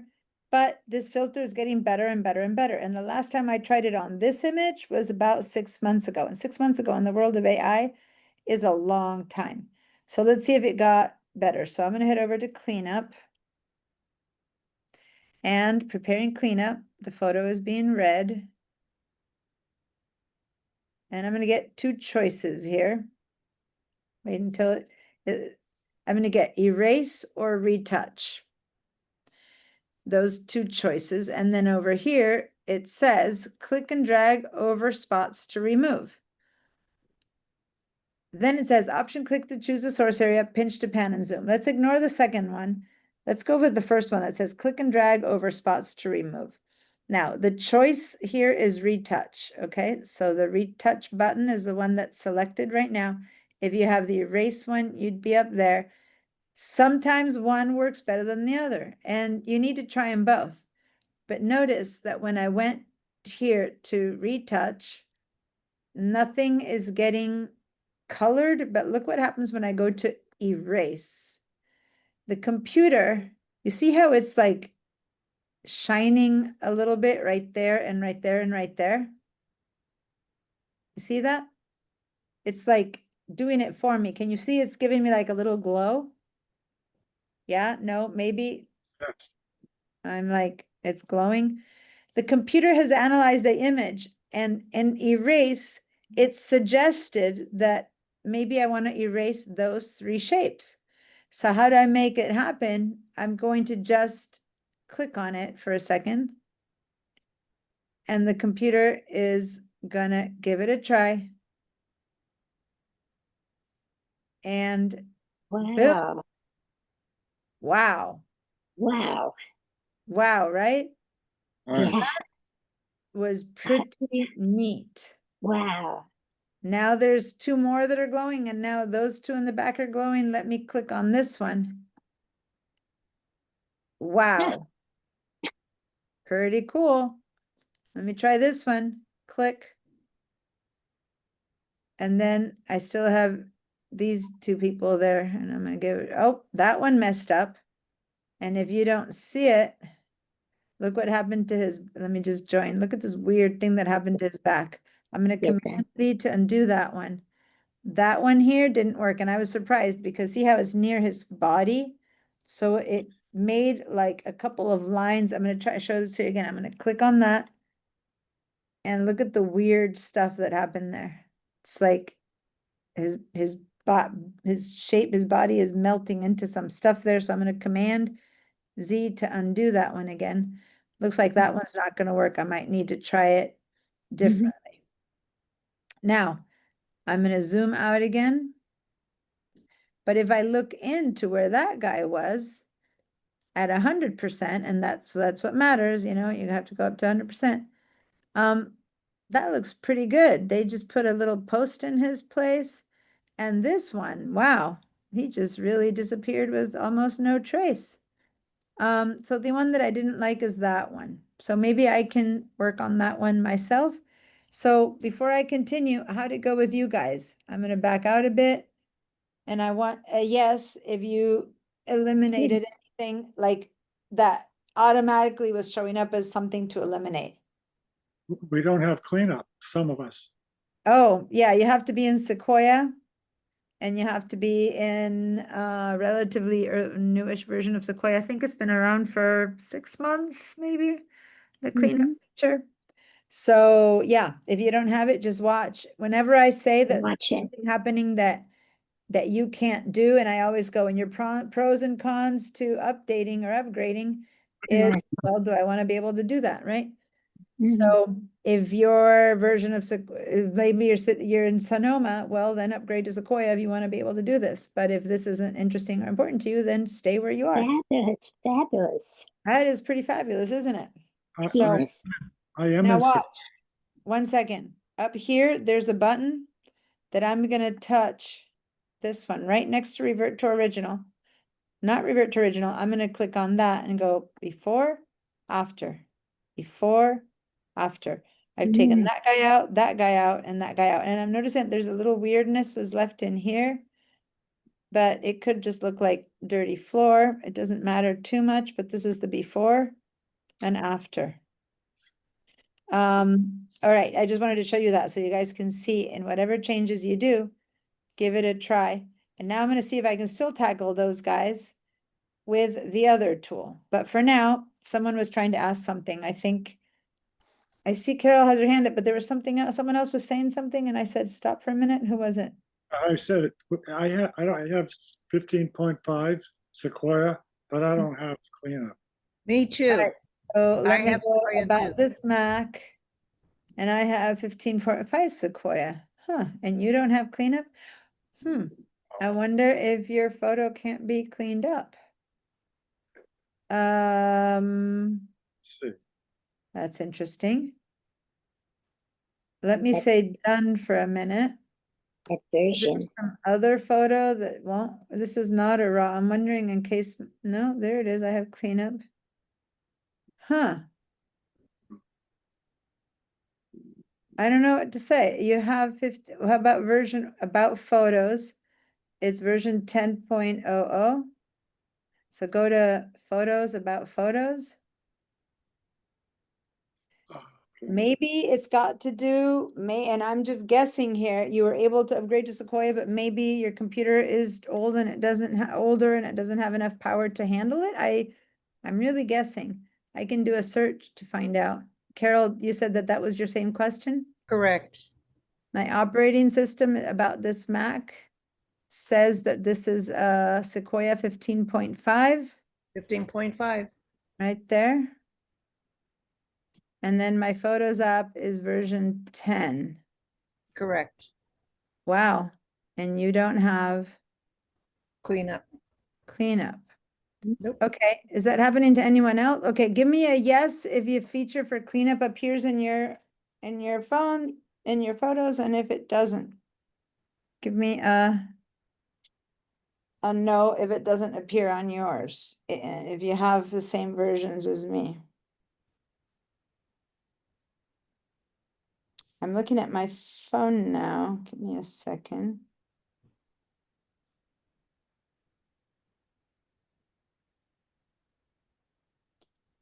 My older phone versus my newer phone. Let me I see if have my, it in my phone. because on my newer phone, 15.05. I have the cleanup. Let's see if I have the cleanup on my older phone. Let me see. Hello? This phone. Hello? Looks like my phone crashed. Ooh, ooh. My phone app, photos.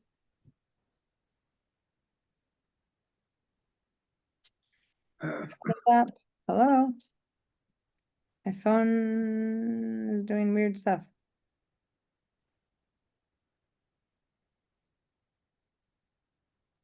For some reason, my phone isn't. Hello, phone.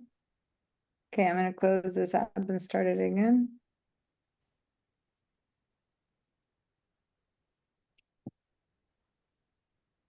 There it is. So let me go to any of these photos and see if I can edit. See, my old phone doesn't have the cleanup feature, but my new phone does. But if your new phone, you go edit. I haven't started the edit on the phone yet. I just wanted to check. But I don't know if it's based on a photo or based on, let me go to the same photo. Let me go to the albums in the same photo that I'm doing on the computer to be edited. And I'm going to choose which photo have I been using, the Berkeley shot, this one. Look at the edit that I did on the computer is already showing up on my phone. And if I go to edit on this phone, there's no feature for cleanup, but on my newer phone, my iPhone 15, right here, I have the feature for cleanup. I don't know what to say. I'm gonna research that, so, maybe, so, okay, so the next thing then, for those of you who said no, which is what Carol, Mary, Bob, and Vera, when you did do the About This Mac, how old is your computer? Mine is a 16-inch 2021. How old or how powerful is it? Do you, mine is an N1 Pro 16. Is that something that has to do with it? I'm gonna research now. Photos app, cleanup, not available in Sequoia 15.5. Why is Photos app cleanup not available in Mac Sequoia cleanup tool not available on my Mac? So you always want to go to the Apple discussions. Cleanup in the toolbar, I have a 15. When I click on, there's no cleanup option available. I'm trying to see if I can with Apple Intelligence. It took maybe a day when I first got it, but now it's been working. Perhaps something to do with, you usually have to allow cleanup to download. Oh, so you might have turned off Apple Intelligence. That's true. You need to allow Apple Intelligence to work and Siri. Okay, let's go to system settings, everyone. And go to Apple Intelligence and Siri. And you need to let Apple Intelligence work. So those of you who said no, okay, Vera, Bob, Mary, and Carol, and whoever Yes. didn't answer, go to your system settings and go to Apple Intelligence and make sure that you've allowed it to work. And then what they're saying is that you need to give it time to download. So it might, they said 15 minutes or something like that. Let's see if that works. Can you tell me, those of you who are doing this, whether it was on or not? Where is Apple Intelligence? I don't see that either. System settings, open system. Yeah. settings. I don't have it on my system No. setting. I don't have it either. Me either. Wow. So those of you who are saying that you don't have it, are you the same ones who are saying that you don't have that feature? So if it's off, it's one thing, but if it isn't, so do you have just Siri? Yes.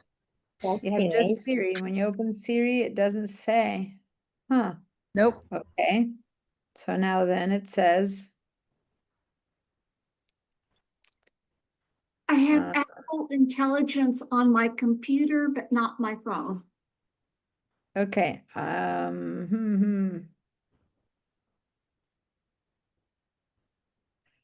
You have to allow cleanup to download, use Apple Intelligence on your Siri.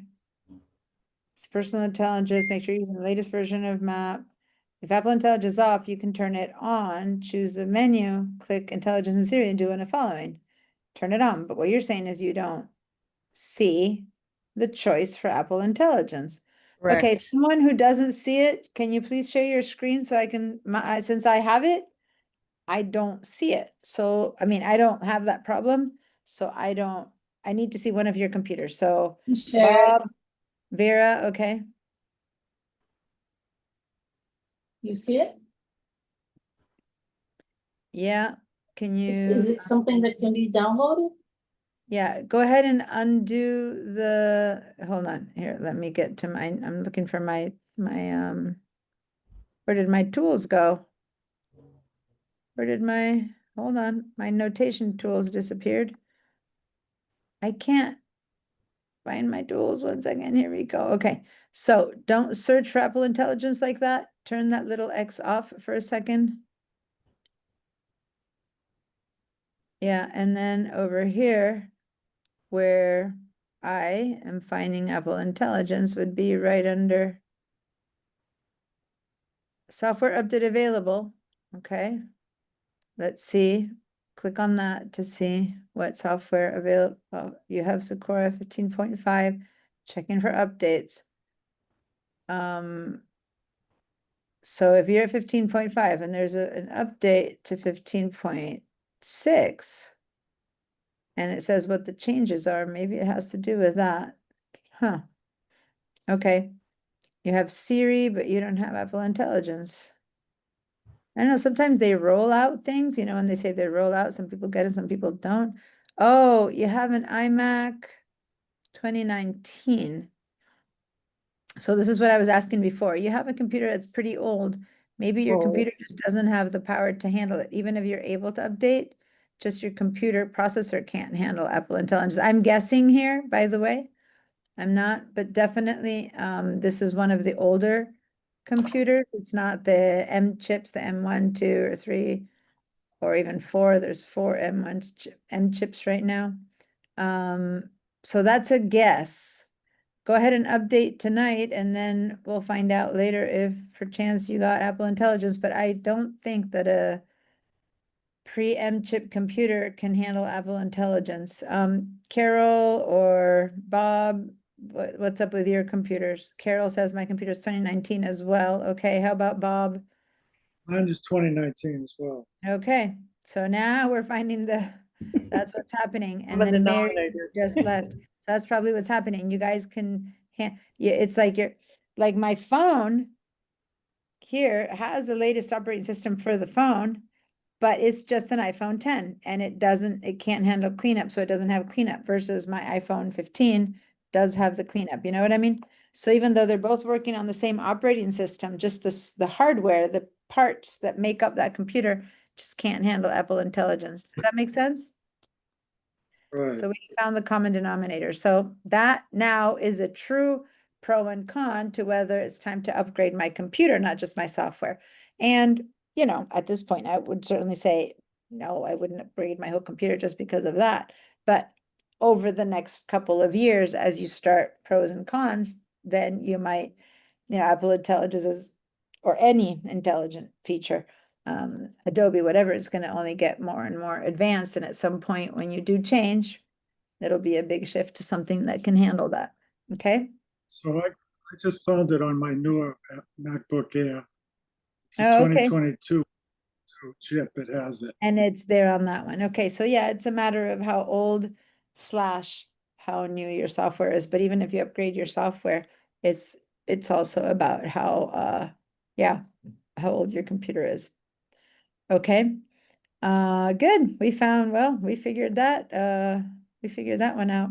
And yes, I'm going to my Sequoia update. And yes, there's an update to 15.6 available. So I'm going to go ahead and update it later. But my computer can still handle the Apple Intelligence. So, which by the way is good to know because mine is a 2021.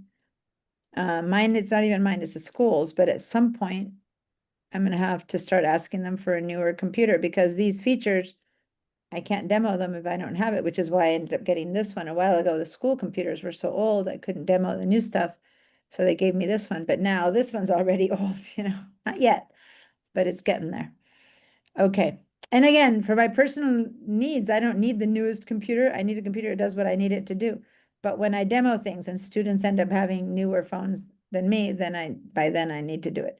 So anyway,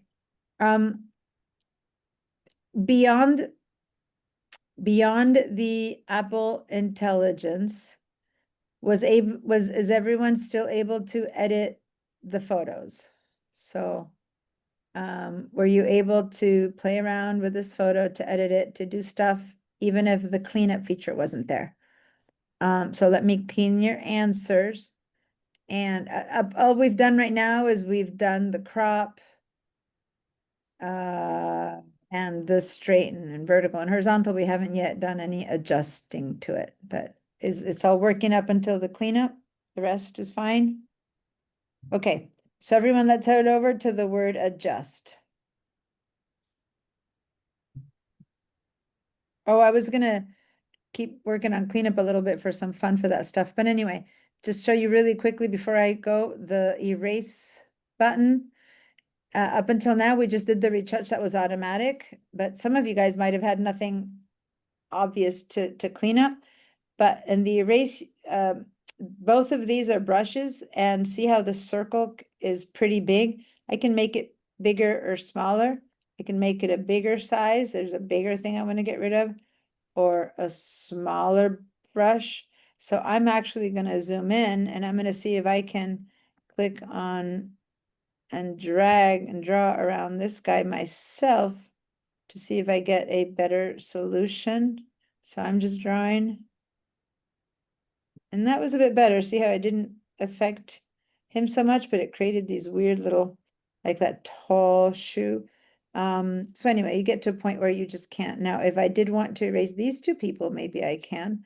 So let me make that, I'm gonna drag it across these, which haven't been lit up at all. But I'm gonna drag it across these two, and then when I let go, it's a bit of a weird tree, but if you're not really paying attention, it could be working. So then I'm gonna go to retouch, and then I'm gonna drag it across this one woman and see if that works. And that worked, actually. The one woman worked. Looks like this guy is the one that's kind of hard to get rid of because he's so near. But I don't know. If I don't really pay much attention to it and I look at it, it ends up looking a bit like another tree or a background, and who knows, it could work. Whole point is that at this point, when I go back out, it's like before and after. Now he's kind of standing alone, which isn't realistic of that gate, by the way. It's always full of people, but this was like a Thanksgiving break or something, and so no one was there anyway. But that's a much cleaner area now, right? So you got to be careful and always look at it at 100%, because if you can still see something weird 100%, then you're going to see it if you print it. But if at 100% it looks decent enough, maybe I'm going to get rid of this little guy right there. Yeah. Okay, I got a new tree stump and I went again. So anyway, sometimes the retouch works better than the erase. Sometimes the erase works better than the retouch. Now, of course, you have to be careful, because I could make this brush really big, right? And maybe I'm gonna say, just get rid of this whole art or whatever. And then since I'm including that building and whatever, it's gonna do its best. And it actually matched the sky really well, but it messed up the top of the building. But yeah, I mean, you can get quite crazy here, and so I hope that it helps. Now, those of you who don't have the cleanup, you still had a remove tool. No, the remove tool was in Photoshop. This thing got the remove tool here in the cleanup, so you probably don't. So this is what I was gonna clean up, these antenna right there, that makes sense. Now, this is ridiculous, kind of what I cleaned up, but, you know, was it doable? Kind of, but now it's creating like a second roof, so you need to be careful. But anyway, Can you restore his shoulder straps?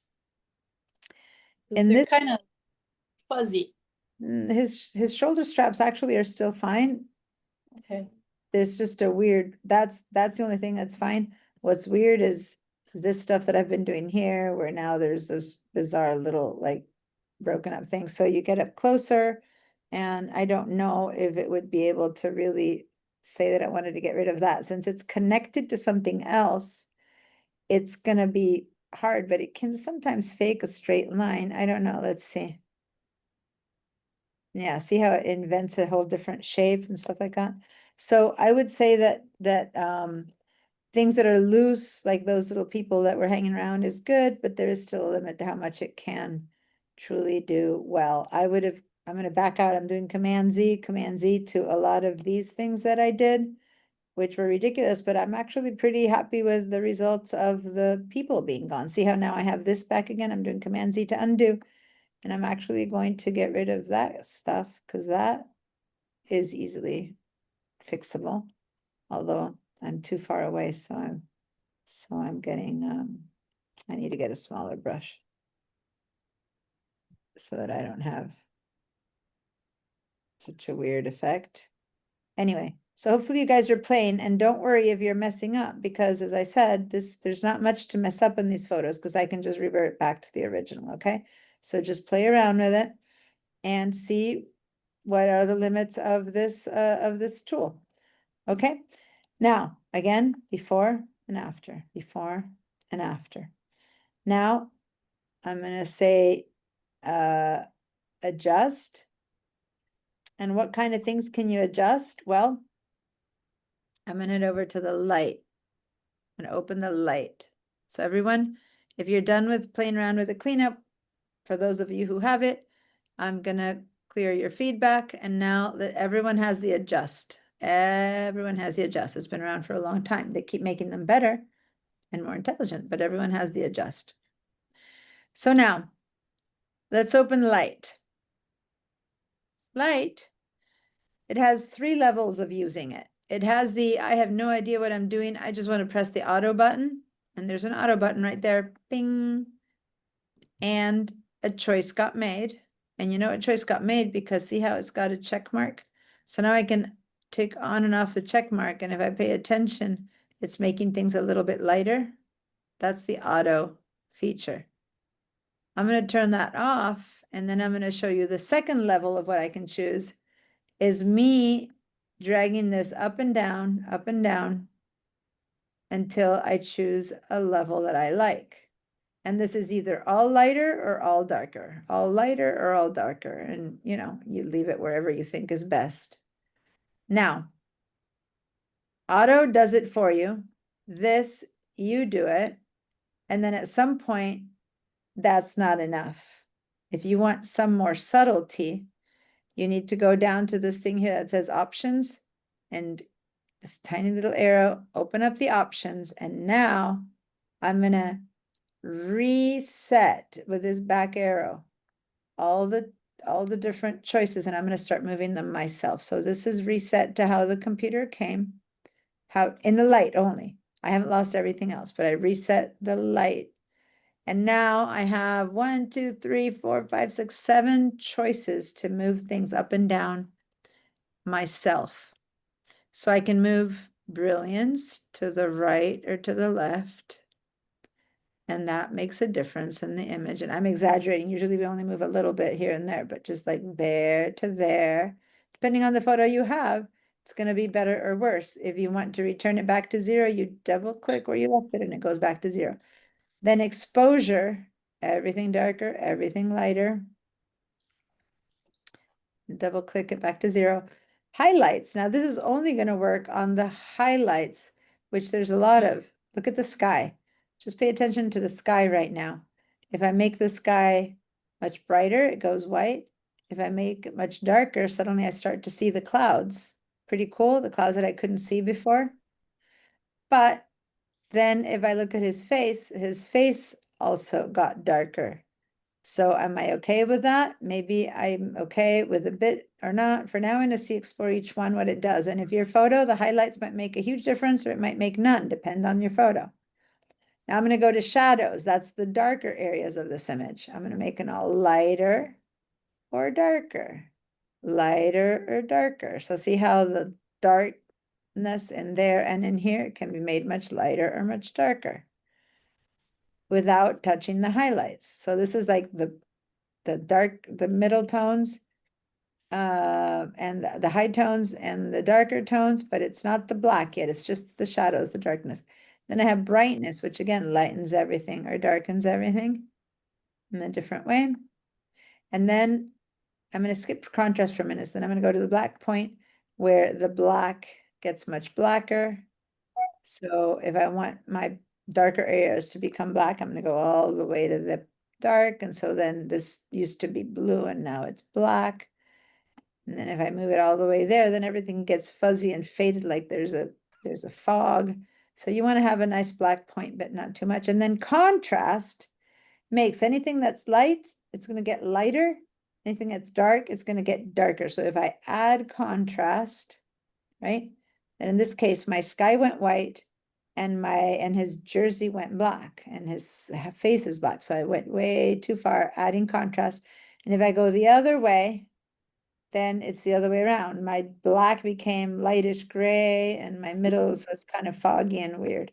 So depending on your photo, one works better than the other. So if I really want to fix this photo and I don't know where to start, you might want to hit the auto first and then look and go, well, this is what the computer thought.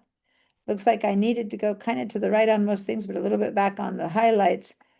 I'm gonna exaggerate that one more. I'm gonna go darker on the highlights again because I like the sky to have some shade, and let me see if I can lighten the shadows so that his face can be a little bit lighter, but then the highlight might go down. So I'm just kind of playing back and forth between the person, the sky, and then when I make so many different changes that I mess it up completely, I'm like, oh, good old thing for this little back arrow. Boom. But I'm only resetting this, so I'm not affecting everything else. Does that make sense? So I'm playing around, I'm making choices, I'm going here, and then I'm in, and I don't like it. Boom, start again.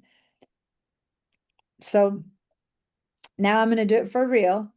Let me see. I would like that sky to show, but when I do that, I'm really kind of losing the face. I'm gonna lighten the shadows a bit. Should I make it a little bit brighter? And add some brilliance. I'm gonna do that. I'm gonna add the black point. I'm gonna bit of brightness. So now let me see before and after. So before my sky was totally white. Now see how this is how it was before. Now I've given it a little bit of color, so I like that. But if I look at his face, I liked his face before because now he's looking a little bit orange. Maybe I can change that with the color. Anyway, so that's a bit the choice I've made. How about you guys? How's it going with whatever photos you chose because your photos are different than mine? How's it going? Is there a way to Good. make it not as blurry if a photo is blurry? There is a choice here in definition where in the sharpen where you can do something about the blurry photos, but just so you know, a little bit can be done, but a lot of it can't. Blurry, it's one of the, you can fix color, tone, you can fix so many things, but sharpness is very hard to fix. There are some apps out there, like you can do it with Photoshop or stuff, but you can't go for something that's actually blurry. It's hard. You can enhance it and make it a bit less blurry, but it's hard to completely make something sharp that wasn't, because the computer can't invent a face. It doesn't know what the face should look like. If it's blurry, it can't reset it to be something it doesn't know what the face looks like. You know what I'm trying to say? It can work with what's there, but if it's so blurry that his hair doesn't show, for example, I'm going to zoom in. So, good kid that he is of mine, he has curls.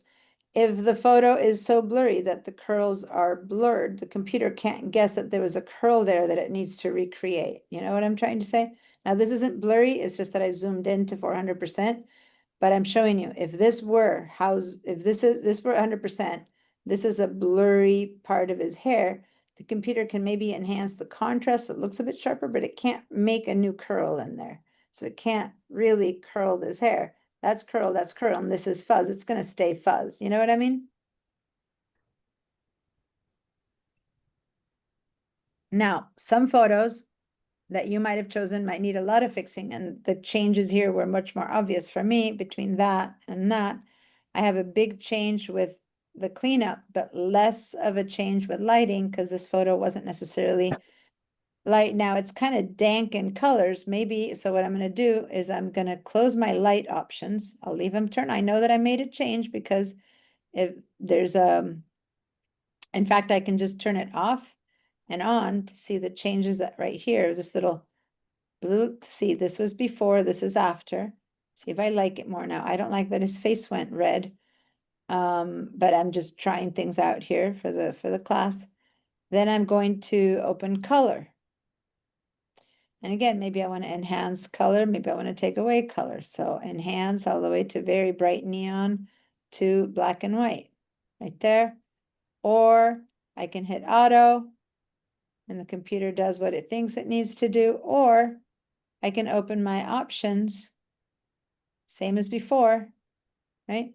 And then I have features here that I can enhance or saturate, or I can give vibrance, or I can change the color cast. So let's try each one by one.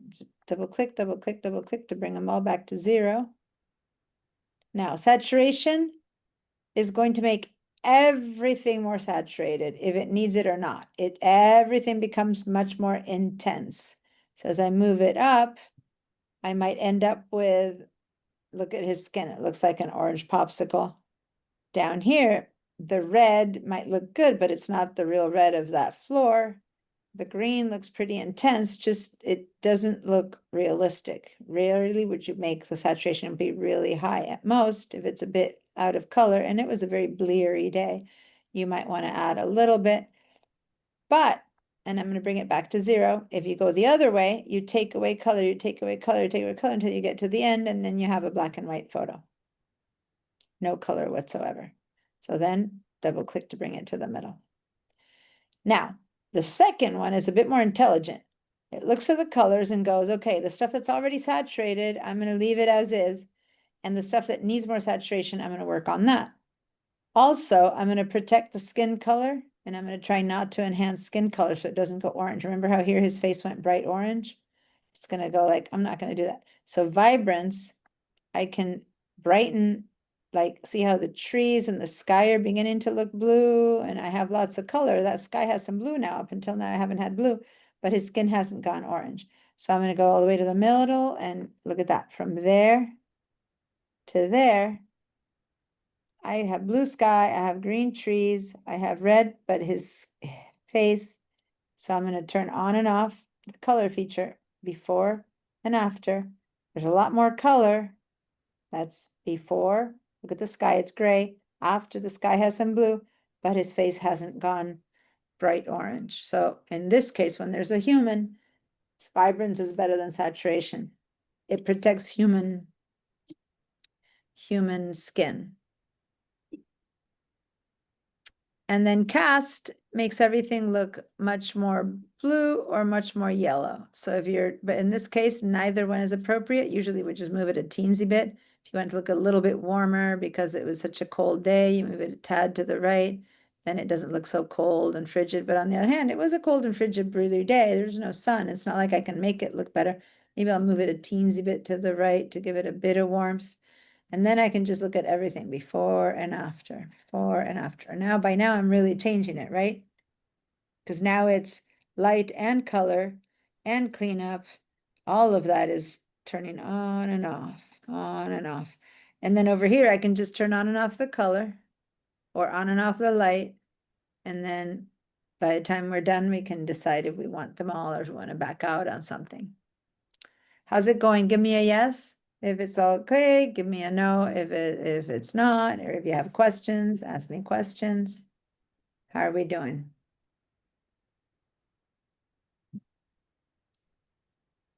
Yes, Bob? Yeah, this is going back to cleanup. But you can even take a really old photograph and clean that up. Yeah.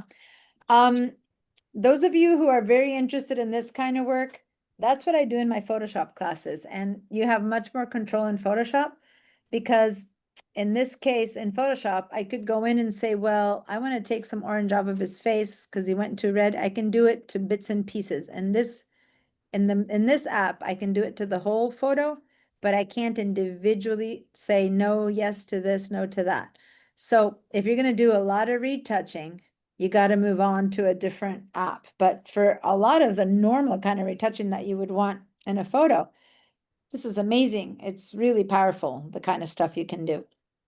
And yeah, old photos can be retouched. A lot of photos that went kind of, this one, the color, a lot of old photos, suddenly they start becoming reddish, very kind of, like reddish yellowish. So you can just move the cast over to blue and suddenly the skin looks normal again.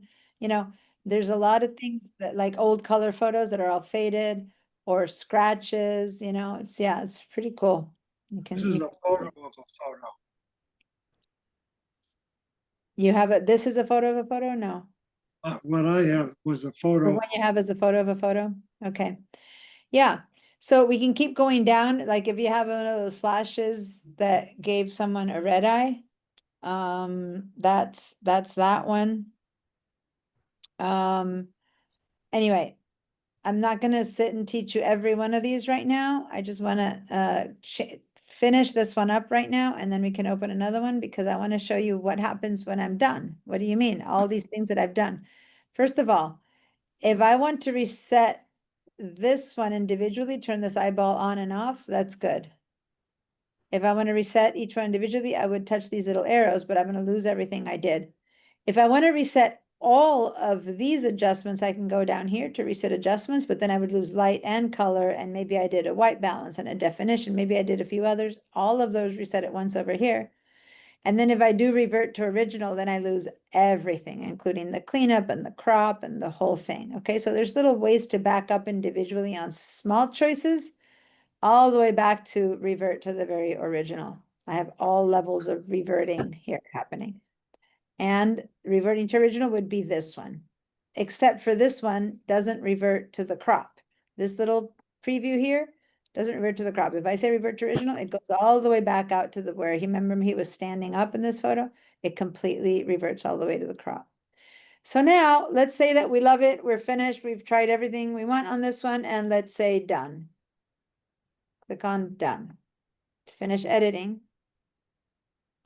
And now when I go backwards, there we go. This, I actually had kind of two of these purposely so you could see the difference. This is the one that I started with, and this is the one that I ended with. And you can like it or not like it. It can look too much, too little. I'm actually way over in color and it's dark in his face. But I'm just trying to show you something that's very different, that all we really did was a crop, a cleanup, and some lighting. And you got two very different photos. Okay. Now, this tends to be really cool with landscapes. Like this landscape here has an interesting sky, an interesting start, but then all of this went really dark. Maybe I want to see this landscape. I'm going to hit edit and I'm going to go to light and I'm going to like lighten the shadows. And whoa, look, I had some grass there. So now this photo went from that to this. Now I have a great sky, but I also can see the foreground, for example, right? So you need to start like playing around with your photos. And so I'm going to say done to that one. And there we go. Now I have that one. Now, what if I look at the little markers? This is telling me that it's been edited. This one's been edited. What if I say, no, I regret what I did. I want to revert this today, tomorrow, in 2 years. I can go to edit again and I can just say revert to original. And nothing happened to it. Nothing bad happened to it. It's totally reversible. Anything that we did is reversible. So say that I did, I made it very different. I lit that, I changed the black point, you know, I'm just gonna go with a weird color. I turned it, you know, blue. I did some bizarre stuff here. I'm really playing with something totally different from before and after. And I'm like, oh my God, I ruined that photo. What did I do to that photo? You know, and I double click. It's like, no, don't worry. Edit and revert to original. And I'm back to my original. Okay. And then there's so much more I can do.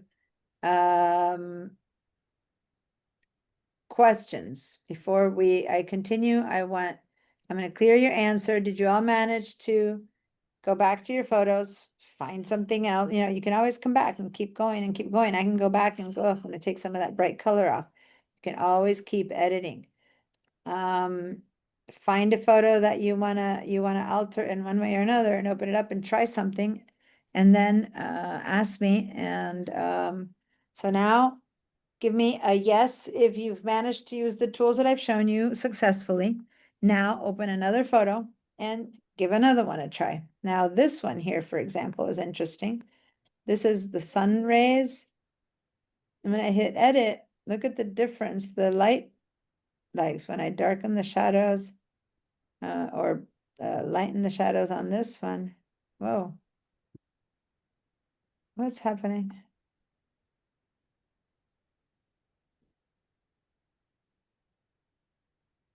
There we go. Look at the difference if I darken this exposure or if I lighten that exposure. Look at if I just move the shadows to the left or to the right. I really enhance stuff. I'm gonna bring in the Diana, bright. Yeah. So I can really change what a photo looks like with these things. And then when Diana. yes. So if we don't want, if we want to have a duplicate. In other words, instead of hitting the revert to original, Yeah. because we wanted to have a better picture or another picture, Mhm. all we have to do is what? Do a duplicate Yeah. and Yeah, insert near. so say that I want to try another version of this one, this sunset, right? But I don't want to leave it changed.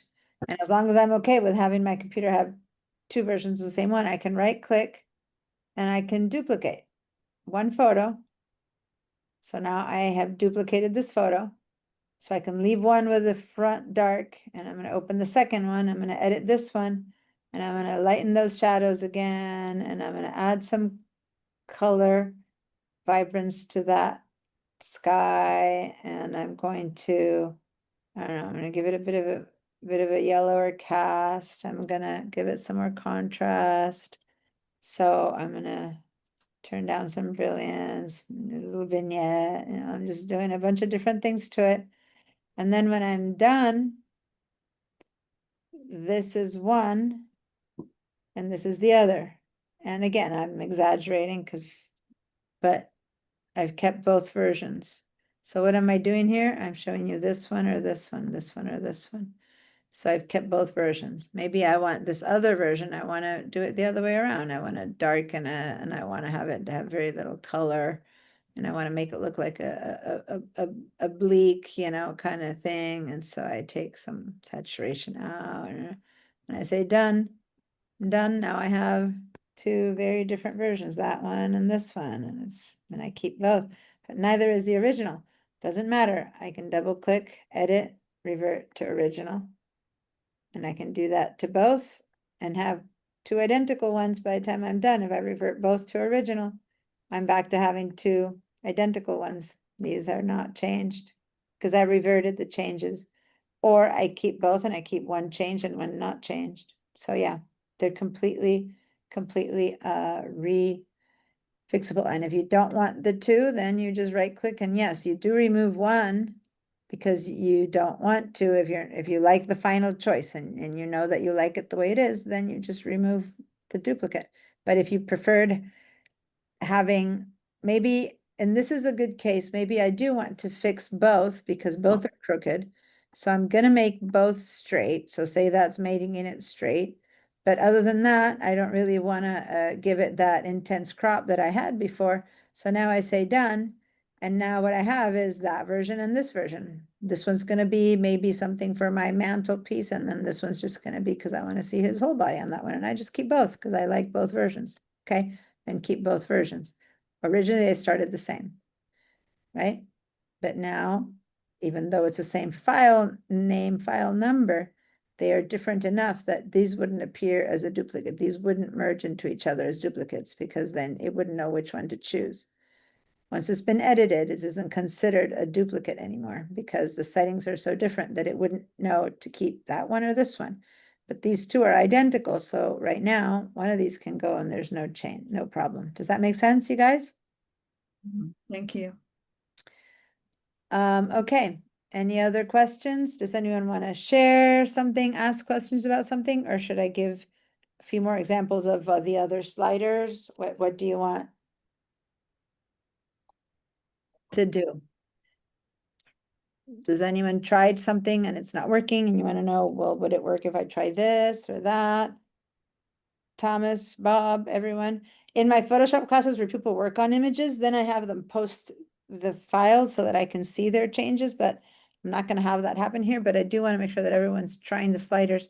So if you did try your sliders, and everything's working, then I want to do the same thing with you, but on the phone. Okay, so let me share my screen. Just hesitate, stop wherever you are, and now I'm going to share my phone. Okay, and how do we edit on the phone? Okay, so now let's go, and I'm going to go to my phone app, and I'm going to go to my albums, and there's my album to be edited. So now let me find a different photo that I'm going to edit here on this phone. And this one's a quick one that I can edit rather quickly because it's just not this one, sorry. Where was it? This one. This one is a photo that I wanted to show the texture of the bridge rust, but the phone captured my feet, my legs, my stuff, and I was just kind of pointing down towards the banister. So I want to have it, I want to crop that out. I want to straighten this out, and I want it to just be the colors, and I want to enhance the colors. So I'm going to go down here to the way to edit a photo on the phone would be with this little feature, the sliders icon. See right there? I'm going to click on those sliders.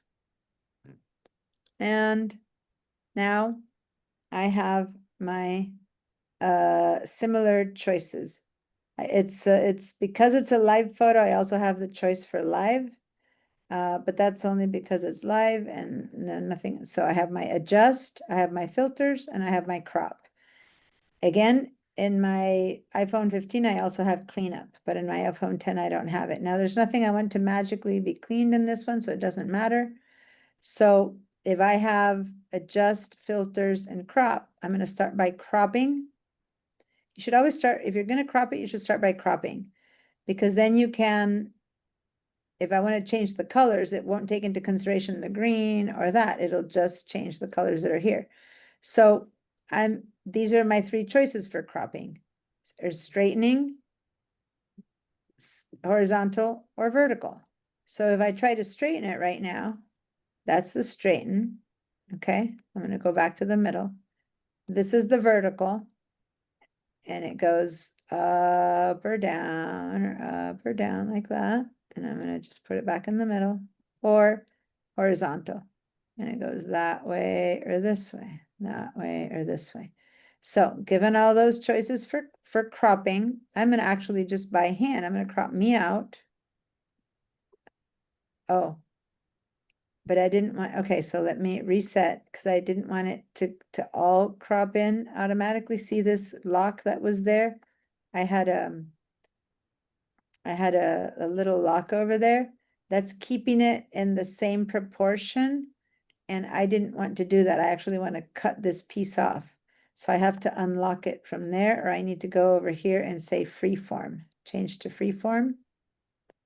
Now I can bring this up closer like that, bring this up closer like that, so that now I've cut this off, but now maybe I need to make it a bit more vertical. So I'm going to go back to cropping. I don't know, maybe this might help me. Oh, that's kind of working. I'm going to go to, that's kind of working. Now I can crop into that. I can crop into that. And then I can maybe still add. There you go. So now that looks pretty good. I've cropped all the other stuff off that I didn't care about.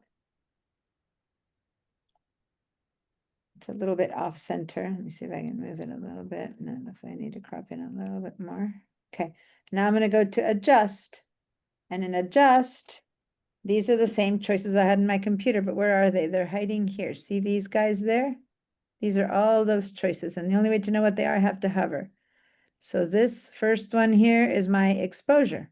So if I want to move my exposure, I have to choose exposure. And I only know it's exposure because it'll say that when I hover over it. And now I can just go to the right or to the left, to the right or to the left. So this is equivalent to the sliders. I'm going to go back to 0. Then this one here is brilliance. Go to the right or to the left. So you just move this one back and forth with your finger until you get what you want.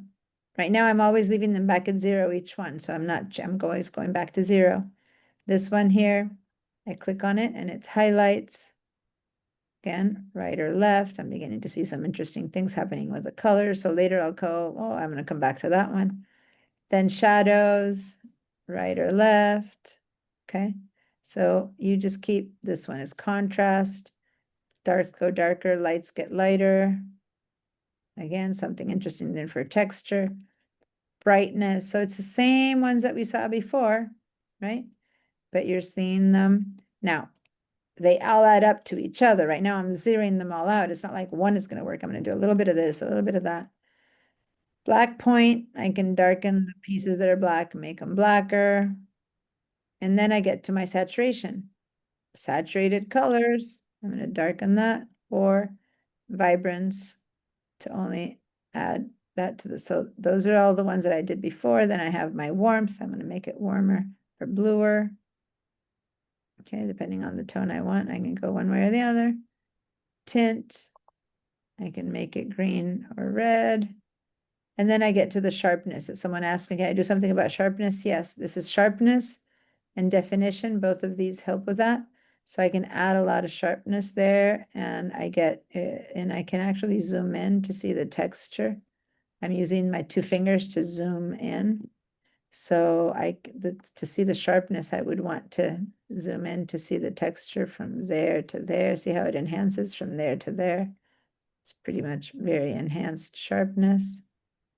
Or definition, that also enhances sharpness, back and forth, back and forth. But that's because it's already sharp. But see how I see the texture really well now? So I'm going to leave it back at 0 again. And then here I have a little noise reduction, which is too technical to talk to you about it. It doesn't matter. And here there's a little vignette where I darken the edges a little bit. So now I've tried them all out, and now I get to play around and see which one I prefer. So many of these are 0 in the middle. You can go back and forth. The only ones that were not that way were sharpness and definition, where you can only go from 0 to higher, right? Sharpness and definition, you start at 0 and you add sharpness, or you add definition. Everything else is kind of midway. All right, so now you go back on the ones that you tested and you go, okay, let's see what I want. Now I did like what vibrance did, so I'm going to add vibrance to this. So I'm going to make it really colorful. I'm also going to go into my contrast. Okay, so now I'm just talking about this one. Now you guys get to decide what you prefer between this one, before and after. The one thing that there isn't a very good before and after. If I use this arrow, I just get rid of what I did. I don't really have a good before and after on the phone. I click on this little thing, doesn't like, it only changes what I did. And if I go to this arrow, it undoes and does the last thing I did. But I can't really see a before and after of all the changes. For that, I just need to look at it and like what I'm seeing at the end, and that's all I can do. Okay. So say that I'm happy with what I've got right now. Then I say done. Whoops. Uh-oh, my phone. Try again.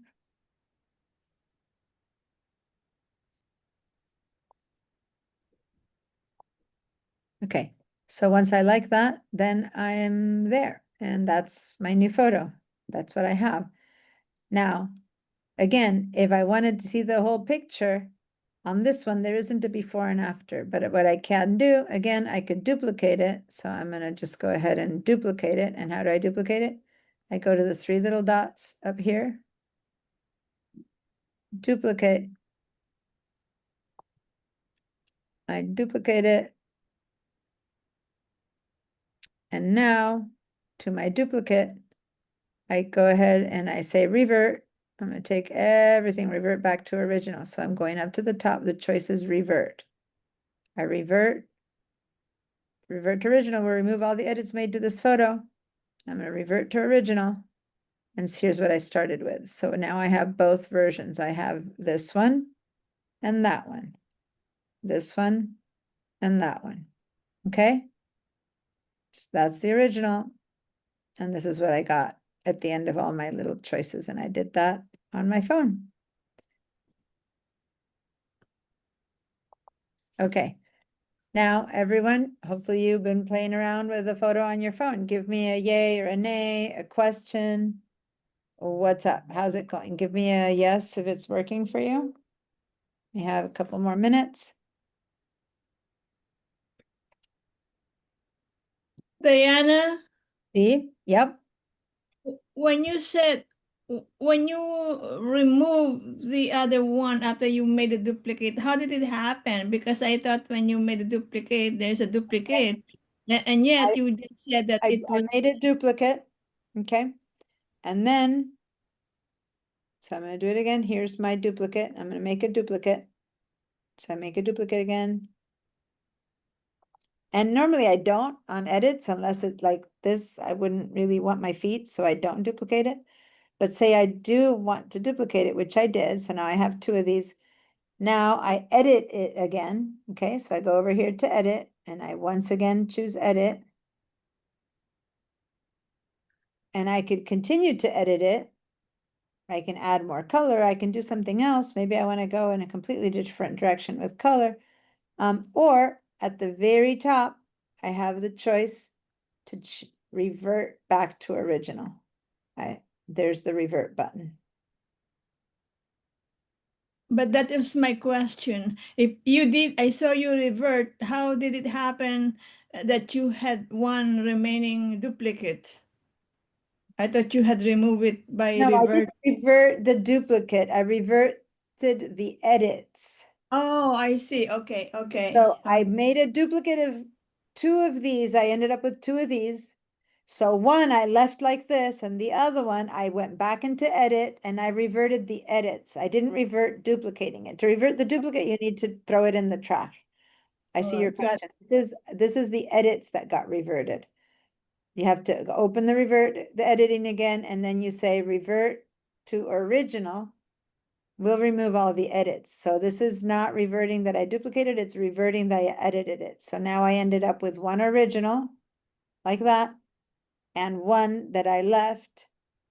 Now I did it twice, so now I have two of the originals and only one that's been changed. And now if I don't want two of those originals, I'm gonna have to get rid of this one. So now I'm going to remove, I'm gonna go to this little trash can right here because I didn't need two of the same originals. So I'm gonna go to this one and I'm gonna throw it in the trash. And that little trash can there, do you want to delete this photo or do you want to run it to the album? No, I want to delete it because I made 3 copies of it already, so I don't need all 3. So this one I'm going to remove from the album. Now, you wouldn't do this to the original, would only do this for the fact that I copied it. And now I have the original with my feet and the new one that I just edited that doesn't have my feet and that has all the enhanced colors. Now I keep both. I mean, normally I wouldn't. There's no need to keep both for this one because I really don't ever want my feet in it, right? I mean, it's not a choice that I would normally make, but I could keep both versions now and I can edit this one to make it look blue and green or whatever. Like I can keep changing it all I want. Okay? Mhm. Thank you. You're welcome. Any other questions? That was a great question. Thank you, Yolanda. Any other? I'm gonna clean your answers. I wish you could all show me what you're working with. Does someone want to show me your computer? You can't show me your phone, but anything you did on your computer?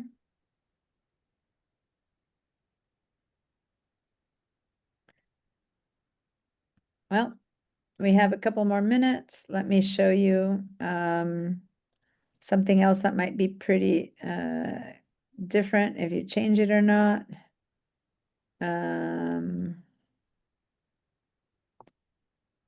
This one here has already been edited and I can tell because it has this little icons there. That means it's been edited. So let me auto adjust the lighting and the color so I can really saturate these tones.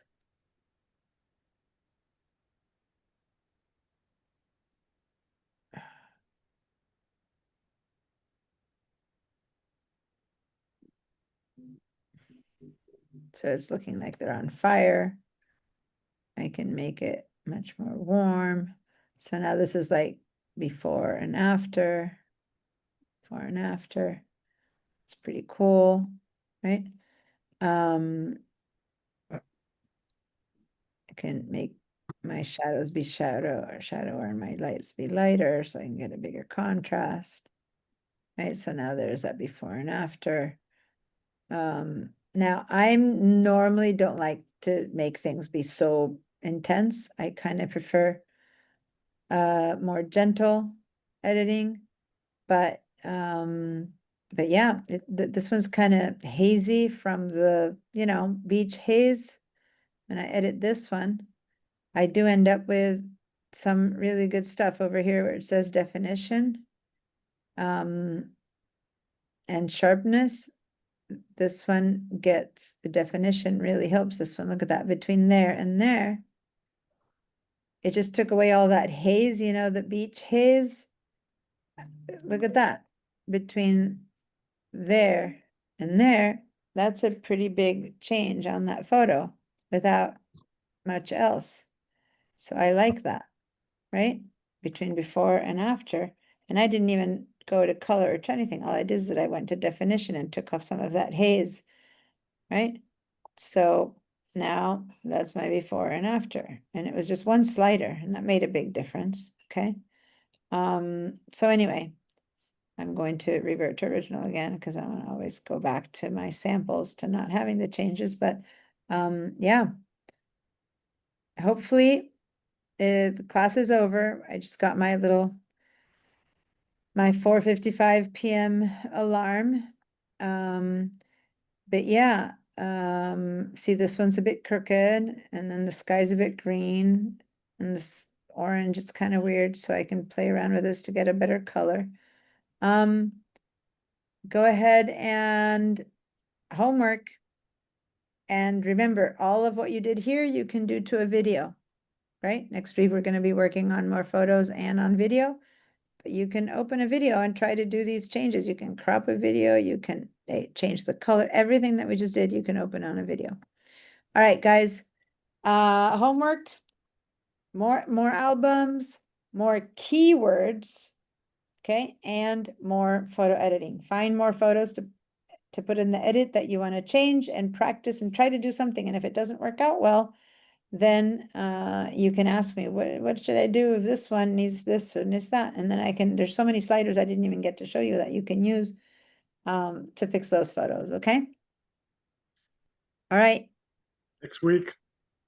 See you on Tuesday next week. I'll be back in Santa Barbara.